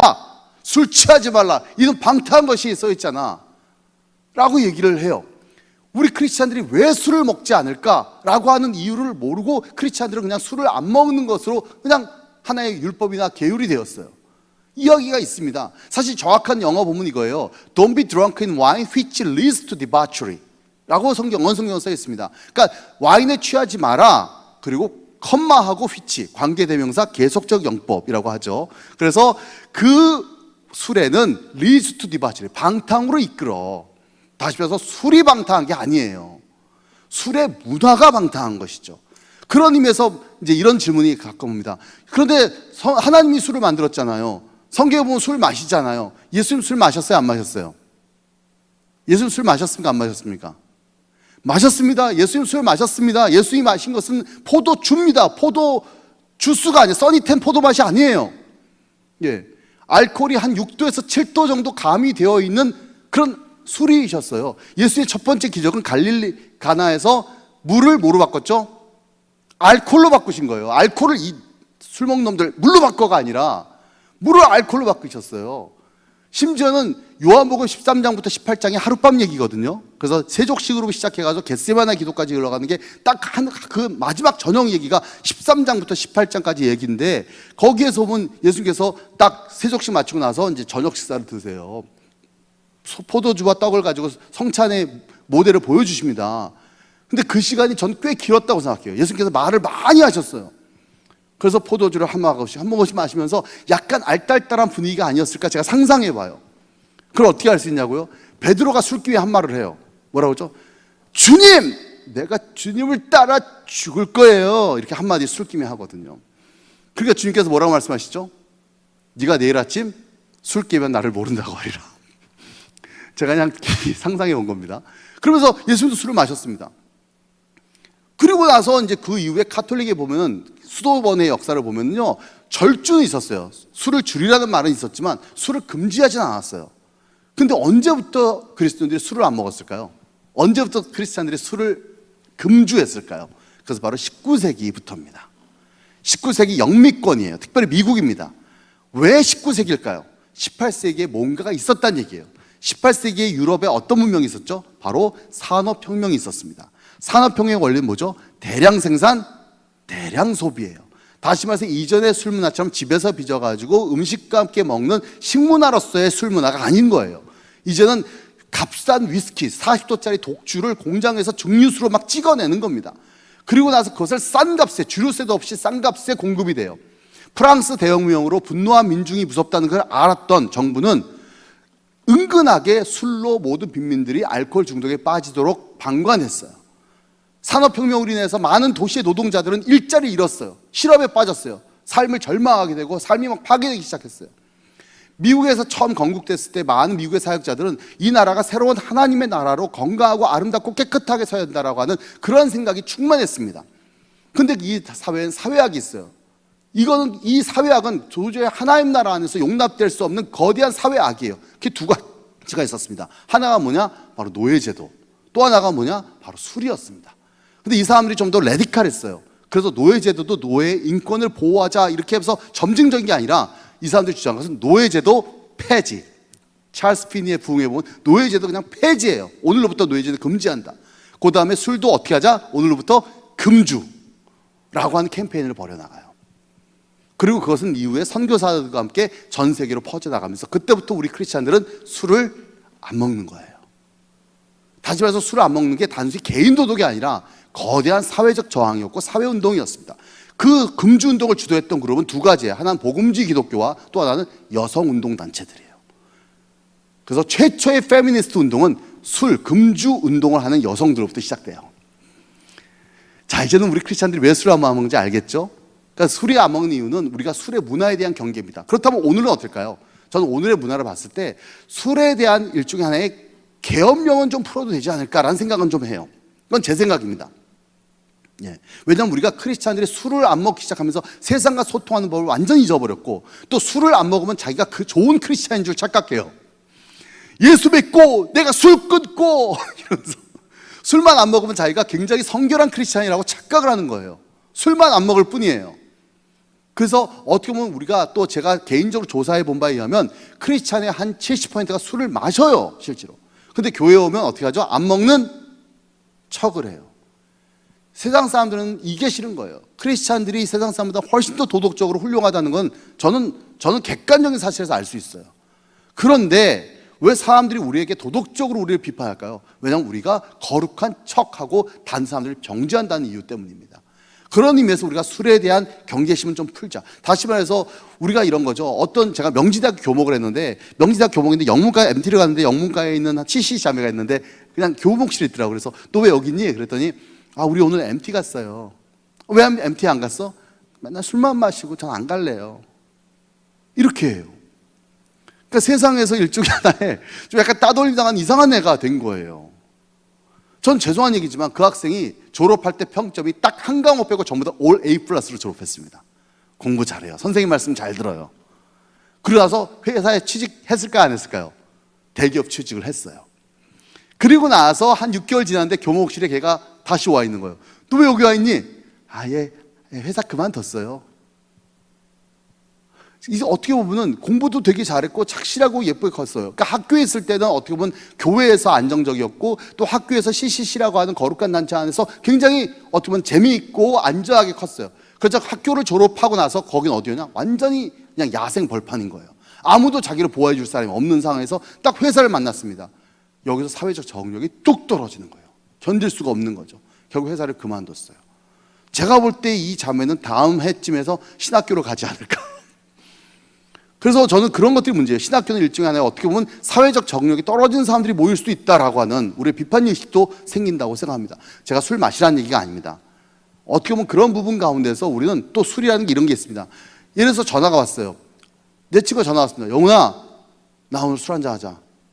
이게 내가 목사인 줄 아는데도 술 한잔을 하재요. 그럼 얘가 나하고 같이 알코올을 쳐 마시자 이런 얘기일까요? 무슨 얘기죠 그 얘기는? 오늘 나하고 얘기 좀 하자 이 얘기예요. 근데 나는 크리스천이야. 술을 먹지 않아. 이러면 되겠어요 안 되겠어요? 그 이상한 거예요. 나갔어요. 술 마십니다. 술 마시고 제가 그냥 잔에서 짠만 해줬어요. 갑자기 얘가 막 엉엉 울어요. 힘든 상황을 얘기합니다. 와이프하고 사이가 너무 안 좋아요. 너무 괴로워요. 그때 제가 하나의 저 체험이었는데, 얘가 오죽하면 목사인 친구를 찾아왔겠는가. 나하고 별로 친하지도 않은데. 그리고 나하고 왜 술 먹자고 그럴까. 내가 아니면 안 되는 어떤 그런 괴로움이 있었다는 거 알죠. 그때 제가 했던 일은 아무 소리 안 하고 그냥 그 친구를 콱 껴안고 기도해 줬어요. 아무 얘기도 안 하고 그냥 부둥켜 안고 같이 기도해 줬어요. 그냥 내 친구가 너무 불쌍해서. 그 친구가 그걸 좋아했을까요? 싫어했을까요? 좋아합니다. 그 친구 그거 좋아합니다. 그리고 여러 가지 얘기하고 지금 교회 잘 다녀요. 저는 어떻게 보면 우리 크리스찬들이 술을 먹는 곳에 가지 않으면서 술 취하지 않는 이 계명으로 오히려 저는 술집에 가야 된다. 오히려 MT를 가라. 그래서 꼭 거기서 술 안 먹어도 요즘 뭐라고 안 그런다. 그래서 오히려 그들의 얘기를 들어주고 그들과 함께 소통하는 법을 우리는 배워야 하지 않을까. 그리고 전 또 한 가지 이런 부분에서 내가 교회 청년부 설교할 때 내가 너희들을 술집에서 만나도 내가 오해하지 않겠다. 전도를 하고 있구나 라고 생각할 것이다. 이렇게 얘기했어요. 그때 교회에 영악한 형제 하나가 예배 끝나자마자 목사님 오늘 우리 날씨 더운데 전도나 하러 갈까요? 나한테 이렇게 유혹하는 이상한 나쁜 놈이 있었지만, 근데 저는 오늘날에도 술 문화가 좋나요? 술 문화가 건강하지 않아요. 여전히 술 문화 가운데는 퇴폐와 폭력과 거기에 어둠이라는 것이 여전히 있어요. 그리고 우리나라는 술 문화가 옛날 선비들처럼 술 한잔하고 시조 없는 게 아니라 가장 어떻게 보면 좀 천박한 술 문화가 들어왔어요. 그렇죠? 빨리 마셔서 빨리 취해버리는. 전 그런 면에서 봤을 때 여전히 술은 경계해야 된다. 이 말씀은 여전히 유효하다. 금주간섭은 여전히 우리에게 필요하다라고 저는 생각합니다. 말이 좀 길었습니다. 이걸 그대로 문화에 적용해 볼게요. 문화가 그래요. 문화는 사실 악한 게 아니에요. 그 자체로는 소중한 것이고 하나님께서 우리에게 주신 사명이에요. 하나님 우리에게 자연을 주셨어요. 그러나 그 자연에게 이름을 붙인 건 뭐죠? 그건 인간이에요. 모든 존재의 창조자는 하나님이시지만 모든 존재물에 이름을 붙인 것은 인간입니다. 심지어는 하나님은 하나님이라고 하는 이름도 누가 붙였어요? 인간이 붙였어요. 나는 여호와라 하지 않으셨을까요? 아니에요. 여호와란 말은 그 의미가 I am who I am. 나는 존재다 라는 얘기예요. 난 존재물이 아니야. 난 진짜 존재야. 그거는 고유명사가 아니에요. 그런 의미에서 우리가 하나님, 성은 하, 이름은 NN 뭐 이런 게 아닙니다. 여러분, 저는 하나님이라는 것도 인간이 붙인 거예요. 그리고 하나님 기꺼이 그것이 이름이 되었도다. 이렇게 말씀하셨어요. 전 이름을 붙인다는 게 뭘까요? 만물의 이름을 붙인다는 것은 그 만물의 존재 의미와 존재의 어떤 가치를 만들어가는 것이죠. 그게 바로 문화의 사명입니다. 그런 의미에서 우리는 모든 만물의 이름을 붙일 수 있지만 유일하게 이름을 붙일 수 없는 게 바로 나 자신이에요. 나 자신의 이름은 사실 부모님이 주시죠. 그렇지 않습니까? 그래서 부모님이 이름을 주신 것은 단순히 호칭이라고 생각하지 않습니다. 호칭을 넘어서 존재의 의미와 축복이 담겨 있죠. 그래서 너는 이렇게 살아라 라고 하는 부모님의 존재의 의미가 내 안에 태어날 때부터 축복으로 주어진 거라고 저는 생각합니다. 그게 우리 문화 사명이고, 또 우리가 세상을 살아갈 때 우리가 만물에 이름 없는 것들에게 이름을 주고 또 그 안에 어떤 존재 의미를 부여해 주는 것, 생명력을 부여해 주는 것, 이것이 인간이 하나님께 주신 사명이라고 생각을 합니다. 그러나 타락한 인간의 본성은 우리가 그 가운데서 악한 문화를 만들어내는 그러한 비참함이 있지만, 그렇다고 해서 하나님의 문화 사명이나 창조 사명이 깨진 것은 아니에요. 여전히 하나님의 문화 사명은 지금도 계속되고 있습니다. 자, 그런 의미에서 마가복음은 이렇게 얘기해요. 무엇이든지 사람 안에서 사람 밖에서 사람 안으로 들어가는 것이 그 사람을 더럽히는 것은 없다. 오직 사람에게서 나온 것이 그 사람을 더럽힌다. 또 고린도전서에 보면 모든 것이 나에게 허용되어 있습니다. 그러나 모든 것이 내게 유익한 것은 아니에요. 그래서 절제할 수 있어요. 모든 것이 허용되어 있지만 모든 것이 유익하지 않을 때 절제할 수 있는 적응력. 그래서 두 번째, 모든 것이 나에게 허용되어 있습니다. 그러나 나는 아무 것에도 제재를 받지 않고 나의 어떤 신앙적 영성에 하나도 흔들림이 없는 그런 내공을 키워가는 것. 전 그것이 문화적인 굉장히 중요한 우리 크리스천의 자세라고 생각합니다. 전 여러분들이 보이콧, 하지마, 가지마, 이거 나쁜 거야, 이런 어떤 보이콧 전략을 뛰어넘어서 문화의 주체성을 가지고 비평적으로 내가 그것을 지배하는 그러한 내공을 키워가는 것이 훨씬 더 가치 있다고 생각합니다. 자, 이건 생략하겠습니다. 그 다음 문화의 예배, 성숙한 문화의식을 위해서 하나님께서는 언제나 구별명령을 주셨어요. 시간이라는 것에 대한 구별명이 안식일이죠. 그렇죠? 그 다음에 하나님께서 모든 것은 네 물질이야, 네가 벌었으니 네가 마음대로 써. 그러나 10의 1은 나에게 구별해 라는 게 11조예요 11조는 하나님께서 자, 너 10분의 1씩 나한테 내면 내가 네 사업장 잘 되고 황충이 없게 해준다, 이렇게 삥 뜯는 게 아니에요. 그건 조폭이 하는 거예요. 왜 하나님을 조폭을 만들어요? 하나님께서는 물질에 우리가 노예가 될 수 있는 타락한 본성이 있다는 거 알아요. 근데 10분의 1 떼어내는 순간 우리들에게 뭘 강조하죠? 그 순간 물질에 대한 지배력을 갖게 하시는 거예요. 저는 훈련이라고 생각해요. 다시 말해서 무슨 얘기냐? 여러분 10분의 1이라고 하면 이게 큽니까? 작습니까?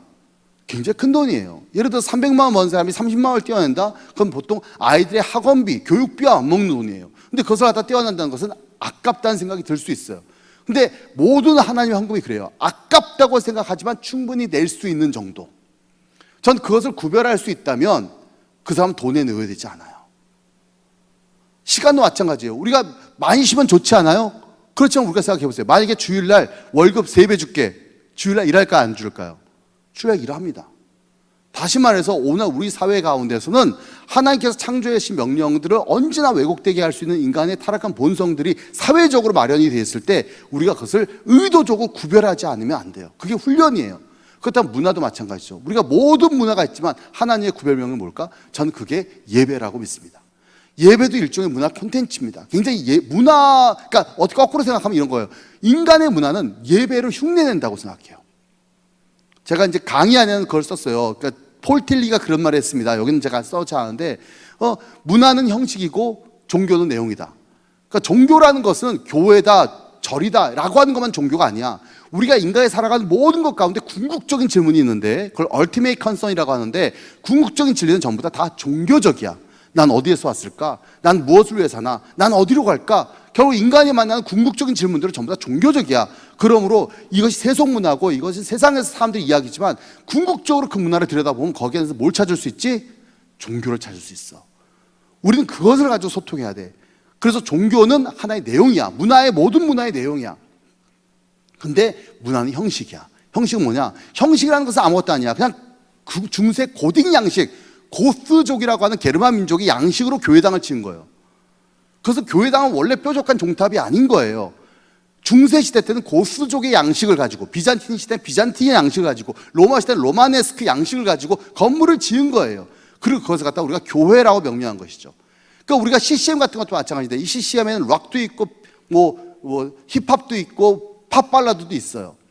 그런데 그것을 우리가 그 형식은 세상에서 언제든지 쓸 수 있다라는 겁니다. 이해가 되시죠? 그래서 우리 크리스찬들의 사명은 일반적인 문화 안에서 종교적인 질문을 찾는 거예요. 그래서 폴티 이런 말을 했습니다. 문화는 질문하고 종교는 대답한다. 그러니까 문화에는 종교적인 내용이 있지만 질문만 있어요. 아직 대답은 없어요. 문화에는 대답이 없습니다. 그럼 대답은 어디 있을까요? 복음에 있어요. 근데 그 대답을 어떻게 표현해 줘야 돼요? 문화라는 형식을 가지고 대답을 해줘야 돼요. 그래서 문화와 복음이라는 것은 항상 연동되어 있다. 문화는 질문하고 복음은 대답한다. 이런 표현을 썼습니다. 저는 그래서 제가 하는 일은 뭐냐? 기독교 문화 하면 철로역정이라든가 기독교적인 신화를 가지고 만든 것만 기독교 문화라고 보지 않고 일반적인 어떤 소설이다, 일반적인 영화, 일반적인 드라마 안에 종교적인 질문을 찾는 거예요. 그리고 그 종교적인 질문을 가지고 우리가 대화의 매개를 삼는 것이고 복음 안에서 이야기를 그러한 문화적인 스토리텔링 양식으로 표현하는 것이죠. 예를 들어서 C.S. 루이스가 쓴 나니아 연대기는 그냥 판타지 소설입니다. 그러나 그것은 복음으로 그가 갖고 있는 주제의식을 판타지라고 하는 형식을 가지고 한 것이죠. 저는 그런 면에서 우리 기독교는 좋은 형식을 만드는 것도 굉장히 중요한 사명이라고 생각해요. 제가 이것을 깨달은 것은 이런 적이 있었습니다. 어느 날 제가 칼국수 집을 갔어요. 우리 안양에 홍두깨 칼국수라는 유명한 집이 있는데 그냥 3,000원짜리인데 너무 푸짐하고 양이 많습니다. 소박한 음식이죠. 그래서 저는 그걸 좋아하기 때문에 막 허겁지겁 먹는데 옆에서 어떤 사람이 딱 오셔가지고 어떤 짓을 하냐 딱 앉았더니 딱 하고 기도를 하고 칼국수를 드시는 거예요. 순간적으로 내가 목사인데 너무너무 열등감을 느껴졌어요. 영적 열등감. 난 그냥 처먹든지 아니면 10초 만에 기도 끝냈거든요. 앓는 소리 한번 하고 먹어가거든요. 근데 기도하는지 안 하는지. 그래서 사람들 앞에 대놓고 기도하는 것이 창피하기도 했고 사람들이 또 괜히 티낸다고 할 것 같아서 오히려 우린 정체성을 숨기고 그냥 좀 약간 아픈 듯 뭐 이러면서 이제 먹는데 이 아저씨는 신부님도 아닌데 딱 성호를 긋는데 그게 너무 이질적으로 보이는데요. 주변 사람들이 그걸 보고 긍정적으로 봤을까요? 나쁘게 봤을까요? 전 긍정적으로 본 거예요. 소박한 칼국수 한 그릇에 성호를 긋는 모습이 뭔가 이질적이고 신비롭고 경건해 보였어요. 더 나를 기죽였던 건 뭐냐? 그분이 식사를 딱 마치더니 갑자기 한 번 더. 우린 시작하면 끝인데 이분은 딱 먹고 나서 이거 한번 그리고 이렇게 하고 나가시는 거예요. 그래서 제가 이게 뭐가 의미가 있습니까? 이건 형식이에요, 우리는. 그렇지만 이 형식이 우리의 신앙생활의 경건에 굉장히 중요한 본질을 담을 수도 있구나라는 깨달음을 얻었습니다. 그래서 우리 기독교는 좋은 형식을 우리가 또 만들어야 돼요. 그래서 그것이 우리 안에 또 내용을 계속해서 연장해 갈 수 있는 힘이 될 수 있죠. 종합문화의 예술로서 저는 예배라고 생각합니다. 여기는 모든 감각이 다 있어요. 고린도에 보면 우리가 모든 생각을 사로잡아 그리스도께라는 말이 나오는데, 저는 오늘날 우리 시대에는 모든 감각, 시청, 청각, 후각, 미각까지 다 사로잡아 우리가 그리스도께 나아가는 그러한 종합 예술로서의 우리 예배가 되어야 한다고 생각하고요.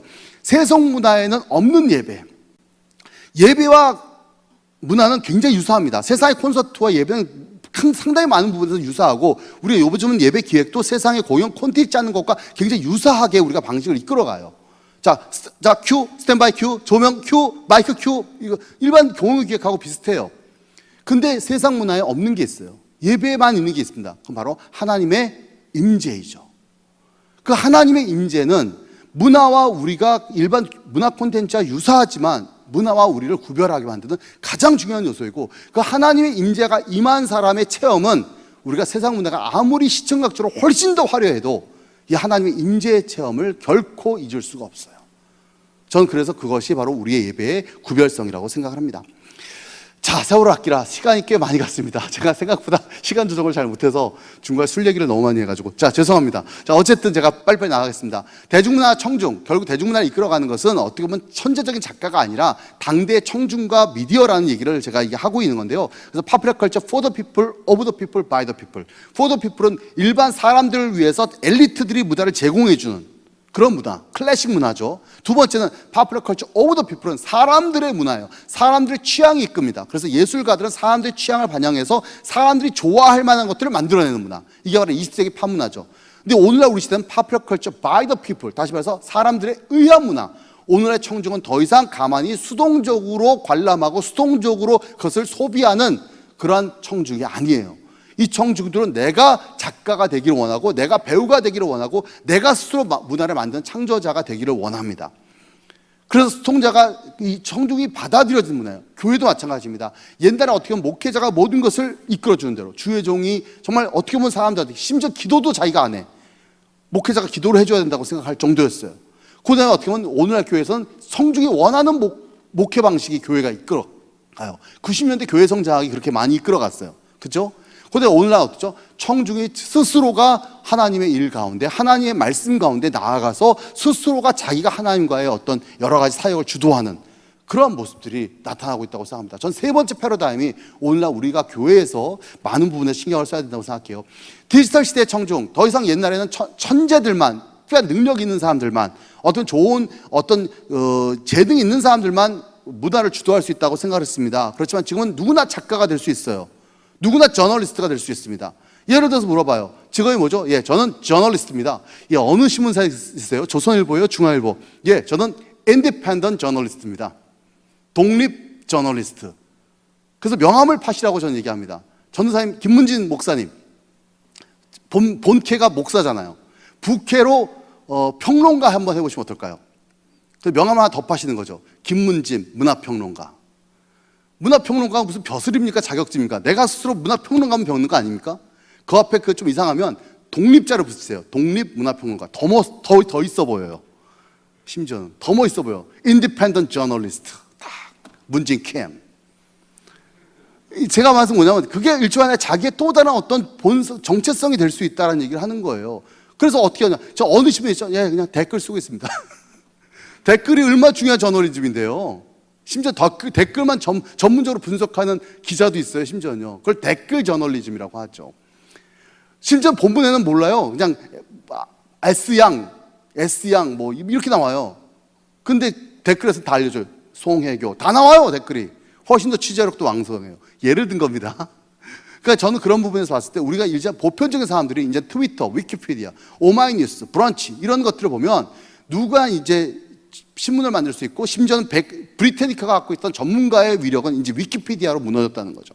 그다음에 새로운 제작자, 유통자, 유튜브죠. 그렇죠? 그다음에 새로운 라디오 진행자, 팟캐스트, 새로운 TV 진행, 유튜브나 틱톡 같은 것들. 그다음에 새로운 뮤지션, 홈레코딩의 유튜브를 통해서 자기가 음악을 올리죠. 그래서 저는 2018년 최고의 아티스트를 많은 사람들이 이제 여러 가지 의견이 있지만 저는 제이플라라는 생각을 해요. 제이플라는 어떻게 보면 가수 데뷔했지만 빚을 못 봤지만 유튜브 안에서 Shape of You라고 하는 그런 어떤 그 노래를 리메이크하면서 이게 엄청나게 그 화제가 되면서 1억 뷰, 전 세계 1억 뷰입니다. 그러니까 에드 시런의 Shape of You가 아니라 제이플라가 커버한 Shape of You가 1억 뷰를 돌파할 정도로 어떻게 보면 굉장히 큰 힘을 갖고 있죠. 그런데 새로운 모델, 인스타그램. 이제 누구나 이제 자기를 모델로 자기의 모습을 자랑할 수 있는 그런 시대가 열렸다는 겁니다. 자, 하이퍼 미디어 시대, 미디어가 메시지다라고 얘기하는 것이 1954년에 나왔을 때 이 마샤 맥루아넬이 좀 황당한 얘기라고 생각했습니다. 미디어가 무슨 메시지야? 미디어는 수단이지. 근데 아니야. 이 사람은 그때 TV를 보고 이런 생각을 했어요. 아니, 미디어 자체가 오히려 메시지의 가장 중요한 어떤 하나의 요소가 되어버렸어 라고 얘기를 해요. 그런데 저는 이 시대에 미디어는 일종의 하나의 거대한 것으로 우리를 지식혁명을 주고 있는데요. 저는 컴퓨터 역사에서 가장 큰 혁명은 바로 마우스라고 생각합니다. 다시 말해서 뭐 386, 486, 586 펜티엄을 넘어가는 그런 사양도 중요했지만 마우스가 68년도 스탠퍼드 대학에서 개발한 건데 이걸 1976년 스티브 잡스가 거의 헐값에 이것을 사요. 왜냐하면 마우스는 만들었는데 이걸 어떻게 써야 될지를 모르는 거예요. 그래서 스티브 잡스가 그것을 산 다음에 그것이 이제 공유되는데요. 이게 나중에 윈도우 시스템과 만났을 때 이 마우스는 컴퓨터의 대중화에 결정적인 역할을 합니다. 컴퓨터 마우스가 없어서 전부 다 도스 해가지고 프로그래밍 해야 되니 이건 일반 사람들이 접근할 수 없지만 마우스가 있는 순간 우리는 누구나 어디나 클릭 한 방으로 될 수 있는 거예요. 그래서 타이프의 시대가 끝난 겁니다. 소위 인쇄가 어떻게 글이라고 하는 그 500년 종교기 이후에 500년 우리를 지배했던 이 타이프의 역사가 그죠? 이 클릭으로. 근데 이 타이프와 클릭은 큰 차이가 있습니다. 타입은 하나하나 내가 글을 만들어가는 거지만 클릭은 뭐죠? 날아가 있는 정보를 캐치하는 거예요. 클릭, 페이스트, 컷, 페이스트. 다시 말해서 우리가 하는 모든 일들이 새로운 편집적인 작업으로 재편되는 것을 의미합니다. 이제는 심지어 터치로. 이제 클릭이 아니라 터치로 이어지는 것이죠. 자, 그런 의미에서 이제 에볼루션 오브 데스크 같은 것도 이제 영상이 있는데요. 잠깐 여러분이 이 영상 짧으니까 한번 보시겠습니다. 1981년부터 시작해요. 81년의 데스크는 이런 식이었어요. 89년, 90년입니다. 자, 하나씩 데스크에 있는 물건들이 없어져요. 95년. 자, 하나씩 사전들이 없어지기 시작하죠. 98년 지났습니다. 벽에 있는 마크가 없어지고요. 그 다음에 팩스가 없어졌습니다. 그리고 나서 이제 지구본도 없어졌고요. 그 다음에 달력도 없어졌고요. 그 다음에 액자도 없어졌고요. 그 다음에 게시판도 없어졌고, 신문이 꽤 오래 갔죠. 2006년, 2007년에서 신문이 없어지죠. 다 없어집니다. 그리고 이제 책상 위에는, 오직 컴퓨터 한 대만 남습니다. 이제는 사실 컴퓨터 한 대도 필요 없죠. 이제 핸드폰 하나로 되니까요. 모바일 능력까지 갔죠. 그래서 김정은 교수라는 분이 이런 책을 썼어요. 에디톨로지라는 책을 썼는데 그분은 이 책에서 이런 얘기를 했습니다. 창조는 지식과 편집이다. 다시 말해서 천재적인 능력이 음악을 만드는 거나 글을 쓰는 것이 아니라 기존에 있던 것들을 디지털화 시켜서 그거 갖다가 데이터베이스화 시키면 언제든지 불러와서 그것을 조합하고 편집하는 능력. 이미 영화에서 그것은 이미 시작되었습니다. 영화와 연극의 차이가 뭐죠? 연극이라는 것은 무대에 서서 60분 동안 배우들이 연기를 해요. 그래서 연극이란 장르를 보면 항상 연기자가 주목을 받습니다. 예를 들어서 연극 연출가를 주목하는 경우는 거의 없어요. 예를 들어서 황정민의 연극 이렇게 나오죠. 그렇지만 영화는 어떨까요? 감독이 언제나 중심이에요. 봉준호의 새 영화라고 얘기를 합니다. 왜일까요? 영화는 감독의 예술이에요. 예를 들어서 연극에서 어떤 배우가 나는 분량이 너무 적어, 난 많이 쓸래, 많이 할 거야, 많이 나오게 해줘. 그럼 영화 감독은 많이 하세요. 그 촬영 엄청 많이 해요. 그래서 상관없어요. 근데 막상 영화 나오면 그 사람 통편집해버려요. 그게 가능해요. 그래서 영화는 편집이라고 하는 것, 그래서 사건을 일렬로 늘어놓는 게 아니라 이 사건을 전부 다 조합해서 사람들에게 가장 이목을 집중시킬 수 있는 편집의 예술이고, 그리고 감독이 보게 만드는 것을 청자가 보게 만드는 그런 감독의 주도대로 따라 가게 만드는 게 영화라는 예술이죠. 하지만 연극은 아니에요. 연극은 감독이 아무리 연출가 너 제발 오버하지 마, 전하 성은이 망극하옵니다 그러지 마, 그냥 평범하게 망극하옵니다 이렇게 얘기하란 말이야. 예, 알겠습니다. 막상 연극 시작하면 망극하옵니다 해버려요. 그러면 끊을 수 있어요, 없어요? 없어요. 그래서 이제 결국은 배우의 예술인 것이죠. 저는 그런 면에서 봤을 때 축구도 마찬가지예요. 축구도 옛날에는 스타 플레이어가 모든 걸 지배했어요. 스타 플레이어 한 사람이 화려한 발기술을 가지고 골을 넣으면 돼요. 손흥민 골이 그래서 대단한 거예요. 현대 축구에는 그런 골이 안 나와요, 절대로. 근데 지금은 누구의 예술인 줄 아세요? 축구가 감독의 스포츠가 됐어요. 결국 이탈리아에서 그게 처음 시작됐죠. 4-4-2, 4-3-3, 3-5-2 같은 전법을 구성해서 결국 공간이라는 것에 어떻게 배치하고 어떤 선수를 어떻게 배치하냐에 따라서 전술이 완전히 달라지고 결과도 완전히 달라져요. 맨체스터 유나이티드가 그 화려한 멤버를 가지고 있지만 성적이 안 좋은 이유는 박지성 같은 선수가 없어서래요. 박지성 같은 선수는 어떻게 보면 화려한 선수가 아니에요. 그래서 맨체스터에서 후보 벤치나 지키다 끝날 거라고 다 예상했어요. 그냥 퍼거슨 감독의 전술에서 호나우두라고 하는 탁월한 윙어가 있다면 박지성 같은 사람은 결국 어떻게 볼까 수비형 윙어란 말이 나올 정도로 공간 편집력, 거기다가 왕성한 체력이라는 왕성 활동력, 그걸 바탕으로 코스안에서 없어서는 안 될 존재, 그걸 발휘하는 것이죠. 그래서 박지성이 인정을 받은 거예요. 화면에는 호나우두가 화려해요. 박지성은 나오지 않아요. 공을 가지고 있지 않기 때문에. 그러나 화면 밖에서 박지성은 빛나는 전략을 수행한다는 얘기를 하죠. 저는 그런 것들이 바로 결국 편집이죠. 음악 같은 것도 마찬가지예요. 여기서 음악도 어떻게 보면 지휘자에 따라서 달라져요.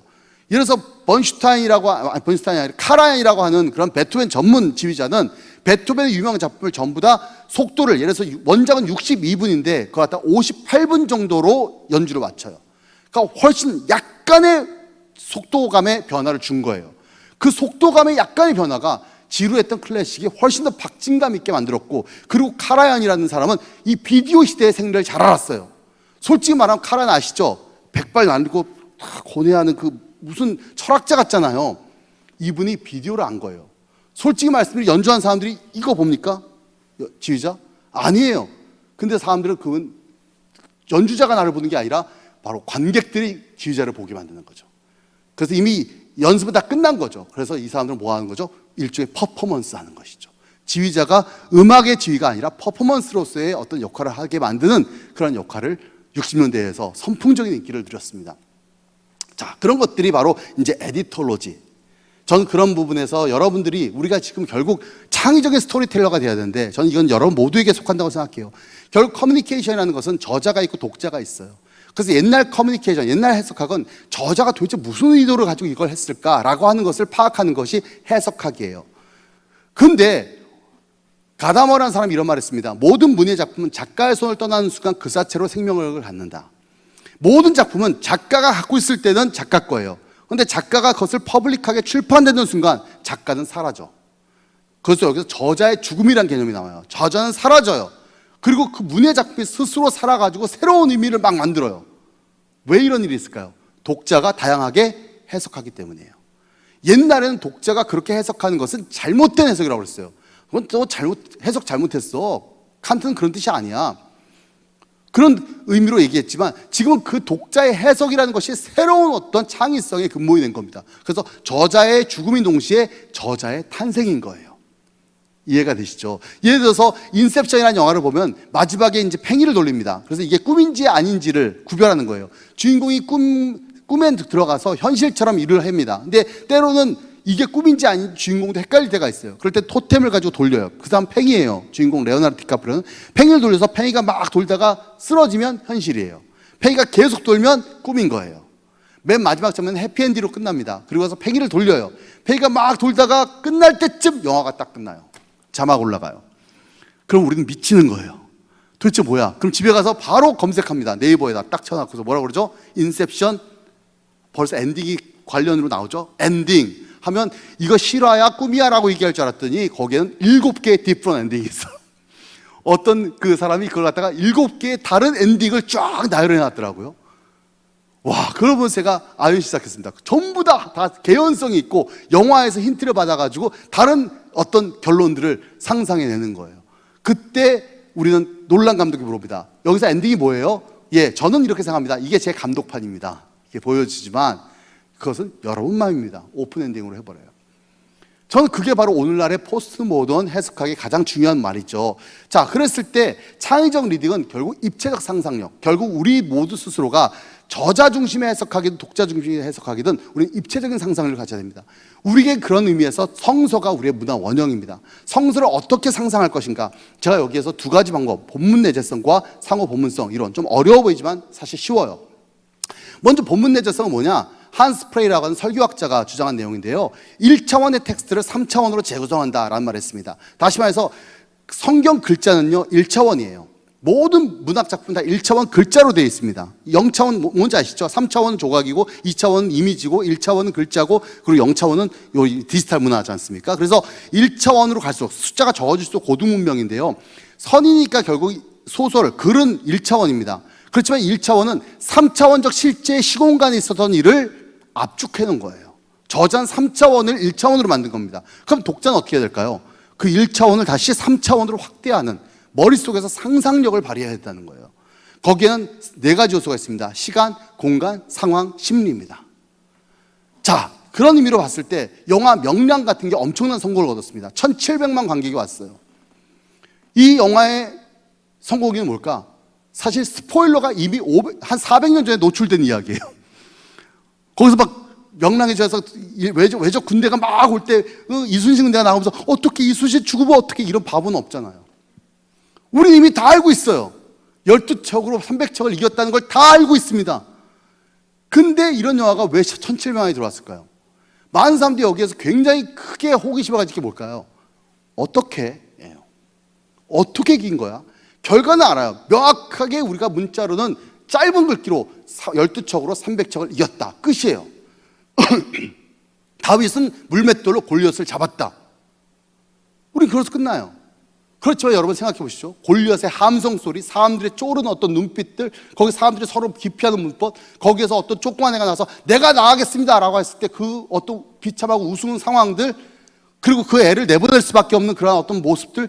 다윗은 그래서 어떻게 나갔을까? 딱 나갔을 때 골리앗이 또 소리치면서 막 오는데 거기서 물맷돌 5개를 고를 때 그는 무릎을 꿇습니다. 무릎을 꿇고 돌멩이 5개를 고르면서 하나님 앞에 기도합니다. 그리고서 그 돌멩이 하나하나를 줍고 그는 더 이상 거대한 골리앗의 실체가 아니라 그 실체 너머에 더 크신 하나님의 임재가 보였습니다. 그는 주저함없이 달려갔던 것입니다. 그리고 그는 돌을 던졌습니다. 어렸을 때부터 늘 던졌던 그 돌을 던졌고 그 돌은 골리앗의 정수리 가운데 정확하게 꽂힙니다. 이건 기적이 아닙니다. 이것은 연력학 제1법칙. 돌멩이로 어떤 속도로 날아가서 여기 맞으면 뒤진다. 이건 과학입니다. 지금까지 제가 했던 얘기는 제 얘기가 아니라 유진 피러슨의 다윗, 현실에 뿌리박힌 영성에 나오는 한 이야기예요. 다시 말해서 유진 피러슨이 그걸 참 잘하시거든요. 메시지 성경도 그렇지만 우리가 너무나도 잘 알기 때문에 우리에게는 이미 사실 익숙해져 버려서 그냥 이건 옛날 동화에 불과해 라고 생각했지만 우리가 그 가운데 수많은 상상력을 잃어버린 거예요.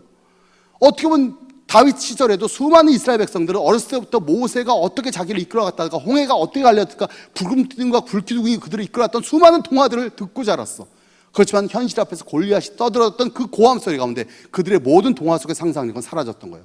그러나 한 소년만은 그 상상력을 잃지 않고 적장을 향해 달려갔다는 겁니다. 이게 바로 성경에 나오는 사무엘상에 나오는 그 이야기를 좀 더 우리가 더 역동적으로 상상하니까 훨씬 더 드라마틱한 이야기가 나오죠. 전 명랑도 결국은 여기서 뭐죠? 해전이 62분 나옵니다. 12개 어떻게 왔는지, 물살은 어떻게 흘렀는지, 사람들은 어떤 반응을 보였는지, 그때 민중들은 뭘 하고 있었는지, 그때 두려움이라는 것은 꼭 조선 사람들 뿐이었을까? 일본인들도 그때까지 그들을 계속해서 연패에 빠뜨렸던 이순신에 대한 두려움을 갖고 있었을 것이다. 그러면서 그 스토리가 62분 동안 해전을 이끌어갑니다. 거기에 사람들이 빨려 들어간 것이죠. 다시 말해서 평범한 글자 하나를 그 감독은 120분짜리 에픽 드라마로 펼쳐가는 거예요. 머릿속에서. 실제로 그런 것들이 성경 안에 나옵니다. 찬송가에도 있어요. 거기 너 있었는가 그때에 그가 그 십자가에 달릴 때 오대로, 거기서부터 내 몸이 어떤 반응이 일어나죠? 신체적인 반응이 나타나요. 떨려 떨려 떨려. 흑인 연가지만 거기 너 있었는가. 단순히 옛날부터 들었던 예수님께 십자가에 달려 돌아가셨대, 그 십자가에 달려서 사람들이 비웃었대, 그리고 아무도 없는 곳에서 그는 외마디 마디를 남기셨대 라고 하는 얘기를 그냥 성경에서 읽은 게 아니라 거기 너 있었는가. 실제로 그는 환상 가운데 그 안에 가 있었고 거기서 그 예수의 말씀을 듣는 거예요. 그러니까 어떤 일이 일어나죠? 몸으로 막 떨리는 거예요. 전율이 일어나는 겁니다. 저는 그런 모습들이 우리가 창의적인 리딩이라는 거예요. 우리가 책을 읽을 때 좀 더 그것을 스토리적으로 읽어야죠. 상호 본문성, 포스트모던 창작 원리에서 여러 텍스트 간의 유기적 상관성, 줄리아 크리스테바라는 문화평론가가 얘기했어요. 모든 텍스트는 인용구들의 모자이크로 구축되며 다른 텍스트를 받아들이고 변형시키는 것이다. 몰라도 됩니다. 어려운 얘기입니다. 근데 중요한 것은 뭘까요? 결국 모든 이야기는 해 아래 새 것이 없어 라는 얘기예요. 어떤 스토리든지 그 스토리가 만들어지는 것은 이전에 수많은 이야기들을 짜집어서 모자이크로 이루어진 거야 라는 얘기예요. 그런 의미에서 하나 예를 든다면, 예를 들어서 셰익스피어의 명작 로미오와 줄리엣, 지금 나와도 이제 진부한 얘기예요. 서로 원수인 두 가문의 남자 여자애가 서로 사랑했고 원수를 뛰어넘는 사랑을 했기 때문에 결국 이들은 비극적인 최후를 맞이했어요. 근데 이 이야기는 이후에 문화 원형이 됩니다. 그래서 춘이 신분의 격차를 극복해요. 포카혼타스 인종의 격차를 극복해요. 미냐여수 괴물과 여인의 사랑이에요. 브록백 마운틴 동성의 사랑을 얘기하고 있어요. 트와일라이트 뱀파이어예요. 여기서 제가 하나 재밌었던 영화가 바로 원바디스라는 영화입니다. 이 영화 혹시 기억날지 모르겠습니다. 이 원바디스 영화는 몇 개의 텍스트가 있는데 첫 번째 텍스트는 바로 로미오와 줄리엣입니다. 그러니까 좀비와 인간의 사랑이에요. 그러니까 이게 헐리우드의 상상력이라는 게 어떨 때는 유치할 때가 있어요. 자, 금지된 사랑 뭐 없을까? 결국 그 이후에 모든 스토리에 사람들이 감동하는 이야기는 금지된 이야기인데, 금지된 스토리가 뭐가 있을까 생각하다가 결국은 이제 좀비하고 한번 해볼까? 이렇게 생각을 한 거예요. 그리고 그 전에 뭐가 히트했냐? 트와일라이트가 대박을 쳤어요. 뱀파이어와의 사랑이에요. 그래서 트와일라이트는 푸른색 계통으로 색깔을 칠했어요. 근데 원바디스는 붉은색으로 칠을 하고 주인공 여자도 배우가 거의 비슷하게 생겼어요. 그죠? 그리고 줄리예요. 주인공 여자의 이름은 줄리. 그리고 좀비는 너 이름이 뭐니? 랜디? 로버트? 그래 너 R이야. 그래요. 그리고 좀비족과 인간족이 서로 이제 대립을 하는 가운데 둘이 사랑을 해요. 그래서 결국 그 줄리가 딱 있는데 갑자기 줄리의 창문에서 딱 창문을 열었더니 R이 찾아왔어. 줄리! 찾아왔어요. 어디서 많이 보던 장면. 로미오와 줄리엣에서 보던 장면이죠. 결국 줄리는 줄리엣이고 R은 뭐야? R은 로미오죠. 또 하나는 뭐냐? 바로 트와일라이트죠. 이 트와일라이트라고 하는 그 플롯 구조와 로미오와 줄리엣을 합쳐가지고 이 영화는 제작된 것입니다. 자, 그런 의미에서 오늘날 DC 코믹스는 슈퍼맨 전부 다 그리스 로마 신화예요. 슈퍼맨 헤라클레스, 배트맨 바로 어둠의 신 하데스, 원더우먼 지혜와 전쟁의 여신 아테나, 그다음에 아쿠아맨 포세이돈, 그리고 저스티스 리그는 결국 올림푸스 신전이고요. 그 다음에 마블 코믹스는 결국 북유럽 신화, 대표적인 게 소르죠. 그다음에 엑스맨은 바로 1960년대 흑인 민권운동.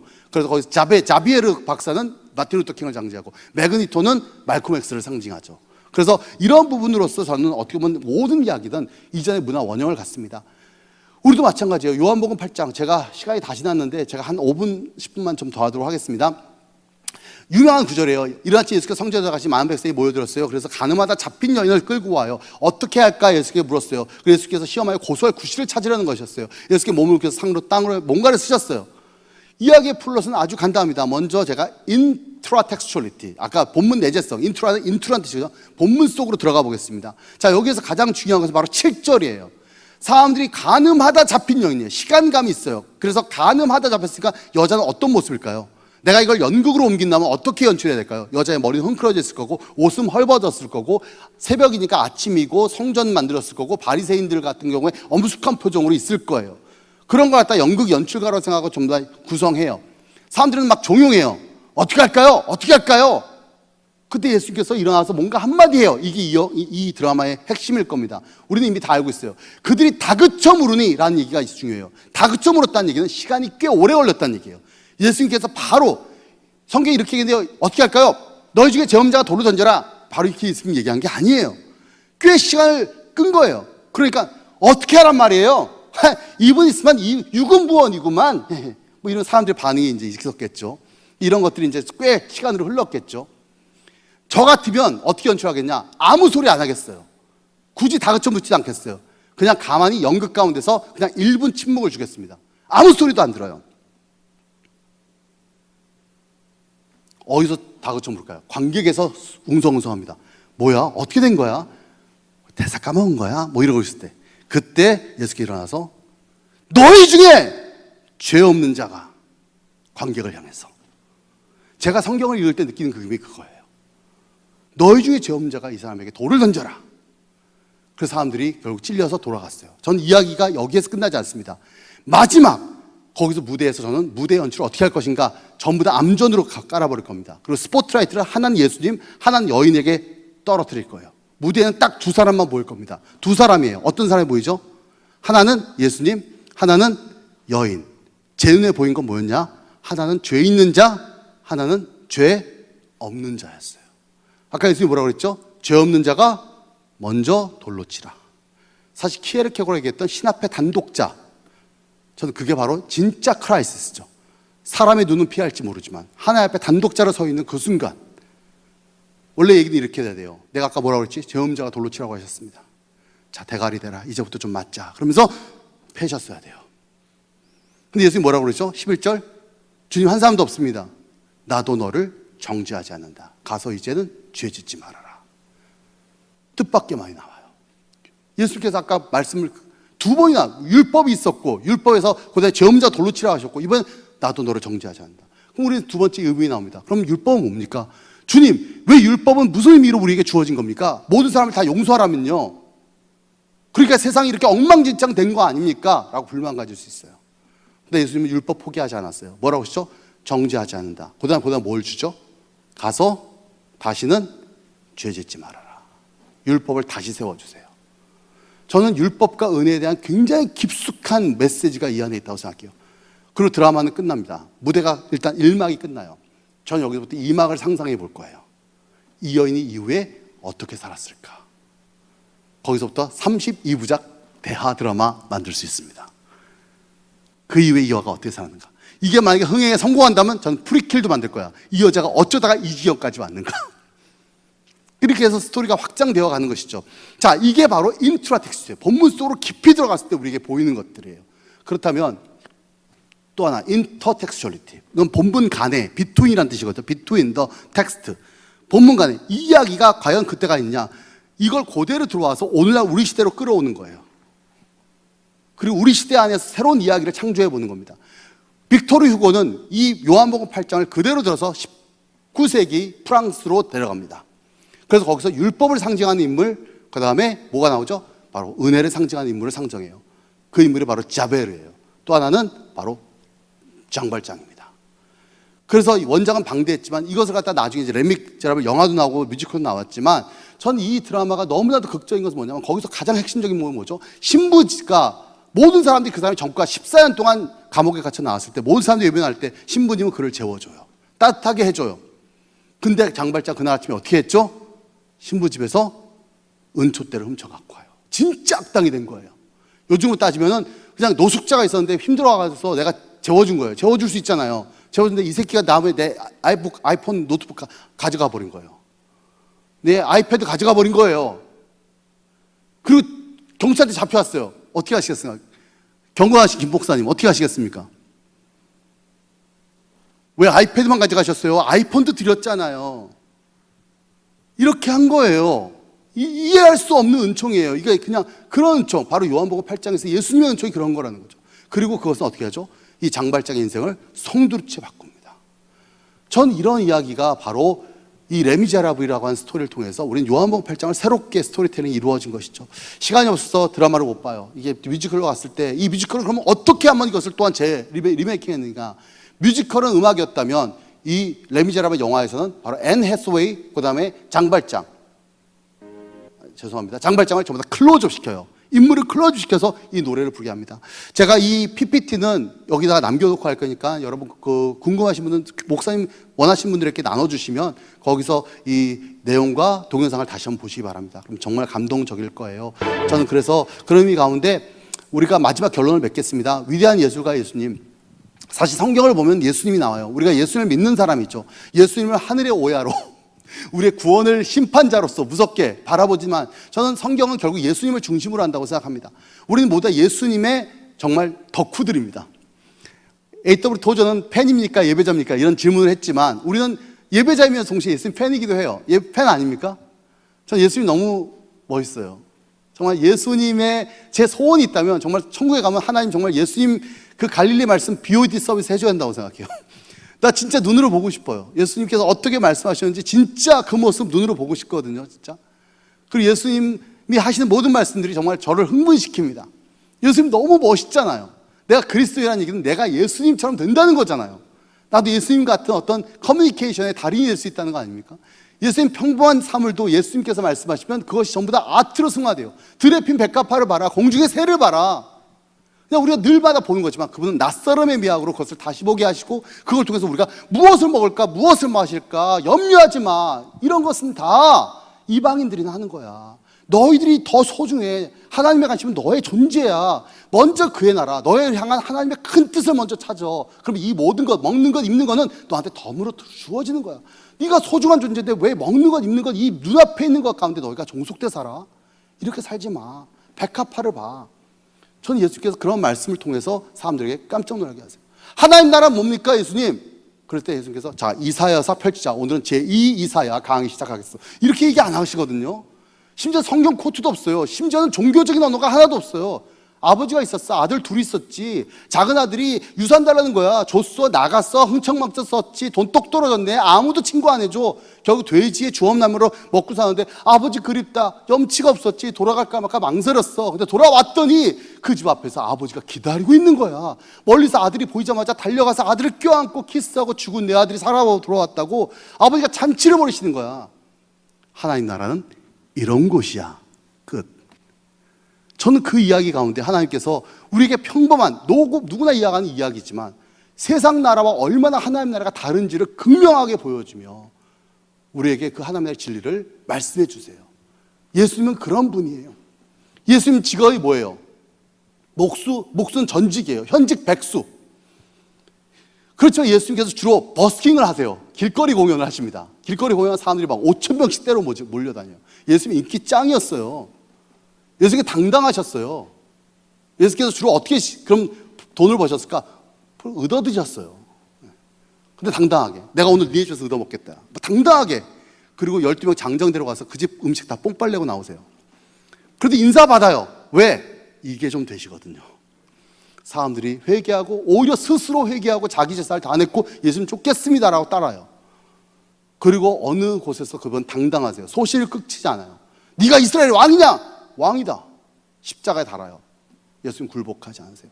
우리 조금만 위협해도 바로 꼬리 내리는 용기 없는데 예수님은 끝까지 자기가 책임을 지세요. 저는 그런 모습 가운데서 우리 크리스찬들은 예수에 집중했으면 좋겠어요. 예수님의 이야기가 결국 더 극적이 될 수 있도록. 왜? 세상 사람들에게 예수는 이미 진부한 이야기가 됐어요. 자기 엄마 생일도 모르는데 예수님 생일은 다 알아요. 그만큼 예수님은 이미 진부하고 다 알려져 있어요. 우리는 좀 더 창의적으로 예수님을 소개하고 예수님의 이야기를 더 집중해서 그것을 오늘날 우리 시대에 적용해서 전달하는 그런 커뮤니케이션이 필요하다고 믿습니다. 자, 그래서 이제 끝나겠습니다. 코로나 시대, 중요한 시대인데 우리 시대도 정말 앞으로 더 많은 노력이 필요할 건데 특별히 가장 중요한 것은 이거죠. 저는 오늘 우리 시대에 온라인이 점점 더 강조되고 있습니다.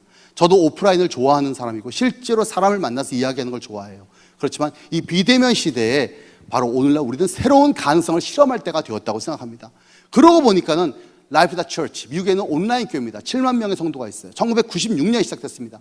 가이오 교구, 이 얘기도 정말 감동적이에요. 파트나 교구는 가상 교구예요. 원래 이분이 프랑스 레브레 지역이라는 곳에서 사역을 하는데 이분은 빈민 사역을 하셨고 빈민애들에 대한 관심을 많이 얘기하면서 정부와 카톨릭 교회에 대해서 비판을 아끼지 않았어요. 그러니까 카톨릭 교구가 부담스러운 거야, 이 사람이. 그래가지고 그 다음날 전출 통보를 합니다. 어디로 하냐면 파테나 교구야. 근데 이 가이오 주교가 아무리 지도를 쥐어도 파테나라는 곳이 없어, 프랑스에. 어디다 봤더니 이게 초대교회에 있었던 아프리카에 있는 교구예요. 그러니까 현재는 없는 교구야. 근데 이제 카톨릭 교구병대에 남아있었던 것은 이게 옛날 6세기까지 있던 교구인데 그게 그냥 남아있던 거예요. 그래서 이 카톨릭 교회는 이 사람을 그냥 이름만 있는 교구에다 남겨서 그냥 조용히 쉬게 할 목적이었던 거죠. 근데 여기서 가이오 주교는 새로운 발상을 시작합니다. 어떤 발상을 하죠? 야, 파테나를 그럼 가상에 두자. 온라인에 두자. 그래서 이것을 온라인 교구로 만들고 그 온라인 교구를 통해서 그분은 새로운 자기만의 어떤 사회적 비전을 펼쳐나가는 도구로 사용했어요. 일종의 하나의 내가 실제 임지가 없어서 가상을 통해서 그의 임지가 전 세계적으로 확장되는 그런 새로운 기회가 되었던 것이죠. 그래서 저는 여러분들 스스로도 오늘날 교회가 이 온라인에 대한 내가 적성에 안 맞더라도 온라인 생태에 맞는 새로운 가능성들이 점점 더 실현되고 비접속 대면이라고 하는 이런 방식들이 점점 더 우리 목회 가운데 좀 더 많이 있을 거라고 생각합니다. 물론 이것도 다른 방식도 필요해요. 그래서 우리가 오늘날 온라인 관계에 지친 사람들이 우리 오프라인 관계에서 더 영혼의 안식도 누릴 겁니다. 그것도 간과될 수 없지만 온라인이라고 하는 새로운 이 개척지와 선교지를 우리가 방치돼서는 안 된다라는 생각을 하고 있습니다. 저는 그런 가운데도 위러버스 같은 팀이 신드롬을 일으켰죠. 위러버의 신드롬은 이런 거예요. 여러분들 이걸 얘기하고 마치겠는데요. 이쪽에 하나 이 예배를 보면은 여러분들 보시면 알겠지만 예배자가 청중과 인도자의 구별이 없어요. 원형 걸 쓰고 그 주변에 청중이 둘러쌉니다. 그리고 이 카메라는 한 5대 정도가 계속해서 2초에 한 번씩 카메라를 바꾸죠. 청중, 인도자 계속 바꿉니다. 그래서 이 위러브란 팀은 어떻게 보면 이전 마커스라든가 두란노 시절부터 이어지는 한국의 경배찬 운동과 별다를 건 없지만 결국 이 예배를 통해서 약간은 사이버 공간 안에서 가상적인 현실의 체험을 사람들을 끌어당긴다는 거였어요. 그리고 위러브는 한 번도 음원이라든가 집회를 통해서 활동하지 않았습니다. 위러브가 지금 완전히 대세가 되었지만 이 이야기는 결국 뭐죠? 처음부터 온라인. 이 사람은 처음부터 온라인을 기반으로 자기의 예배의 찬양의 효시를 삼았던 것이죠. 그러면서 저는 이런 부분들이 앞으로 우리 안에 온라인의 새로운 콘텐츠들이 많아졌으면 좋겠다고 생각합니다. 이 노래가 바로 시간을 뚫고인데 예수님은 시간을 뚫고 오신 것처럼 우리 안에 랜선을 타고 어디든지 임재하실 수 있는 분이시니까요. 그런 것들도 우리가 인식했으면 좋겠습니다. 자, 마지막입니다. 선교대사명, 우리는 이 시대 복음을 소통하는 하나님의 미디어다. 부족하지만 우리라는 스피커를 통해서 하나님은 전해질 수 있고 우리라는 이미지를 통해서 하나님은 보여질 수 있어요. 그러므로 우리는 우리 자신 스스로가 좋은 미디어가 되기 위해서 스스로가 아름다워져야 되고 시편 33편 3절 새 노래로 그를 노래하며 즐거운 소리로 아름답게 연주할지어다. 우리가 그런 미적인 감각을 가지고 사람들에게 내가 선한 미소를 가지고 사람들에게 전가할 수 있는 문화 감각 있었으면 좋겠습니다. 제 강연은 여기까지 마치겠습니다. 감사합니다. 너무 길었죠? 죄송합니다. 교수님, 예. 네, 가정에서 함께 하시는 성도 여러분, 긴 시간 함께 해주셔서 감사드립니다. 교수님, 좀 제 자리로 좀 제가 몇 가지만 좀 질문, 저희들이 지금 한 7주간 이런 질문의 시간을 가졌었거든요. 이제 지금 가정에서 저도 그런데 홀로 있고 핸드폰 하나를 가지고 요즘 시간을 보내고 있거든요. 맞습니다. 예. 그 유튜브를 보면 아주 하나를 찍으면은 막 그냥 안 보려고 해도 다양한 현란한 그리고 굉장히 그 매혹적인 그런 것도 많아서 자동적으로 막 그쪽으로도 갈 수도 있는데 그 유튜브 시대고 이게 지금 이런 시대인데 교수님, 우리 청년들이나 우리 그 젊은이들, 우리 교인들이 꼭 한번 봤으면 좋을 영화나 혹은 좋은 어떤 내용을 추천해 줄 수 있다면 뭐가 있을까요? 뭐 한 편만 얘기할 수는 없을 겁니다. 저는 이렇게 생각합니다. 교회 안에 그런 문화에 토의하는 모임이 많아졌으면 좋겠어요. 일종의 문화 클럽. 그래서 교회 안에서 이제 그런 영화 보는 운동, 그런 클럽들 모여서 영화 보고 끝나는 게 아니라 영화 본 이후에 대화를 나누는 것이죠. 그래서 그게 일종의 하나의 우리 안에 더 커뮤니케이션을 즐겁게 만들거든요. 그러니까 제가 생각해보면 제일 재밌던 경험이 비슷한 취미를 가진 사람끼리 모여가지고 수다 떠는 거 아닙니까?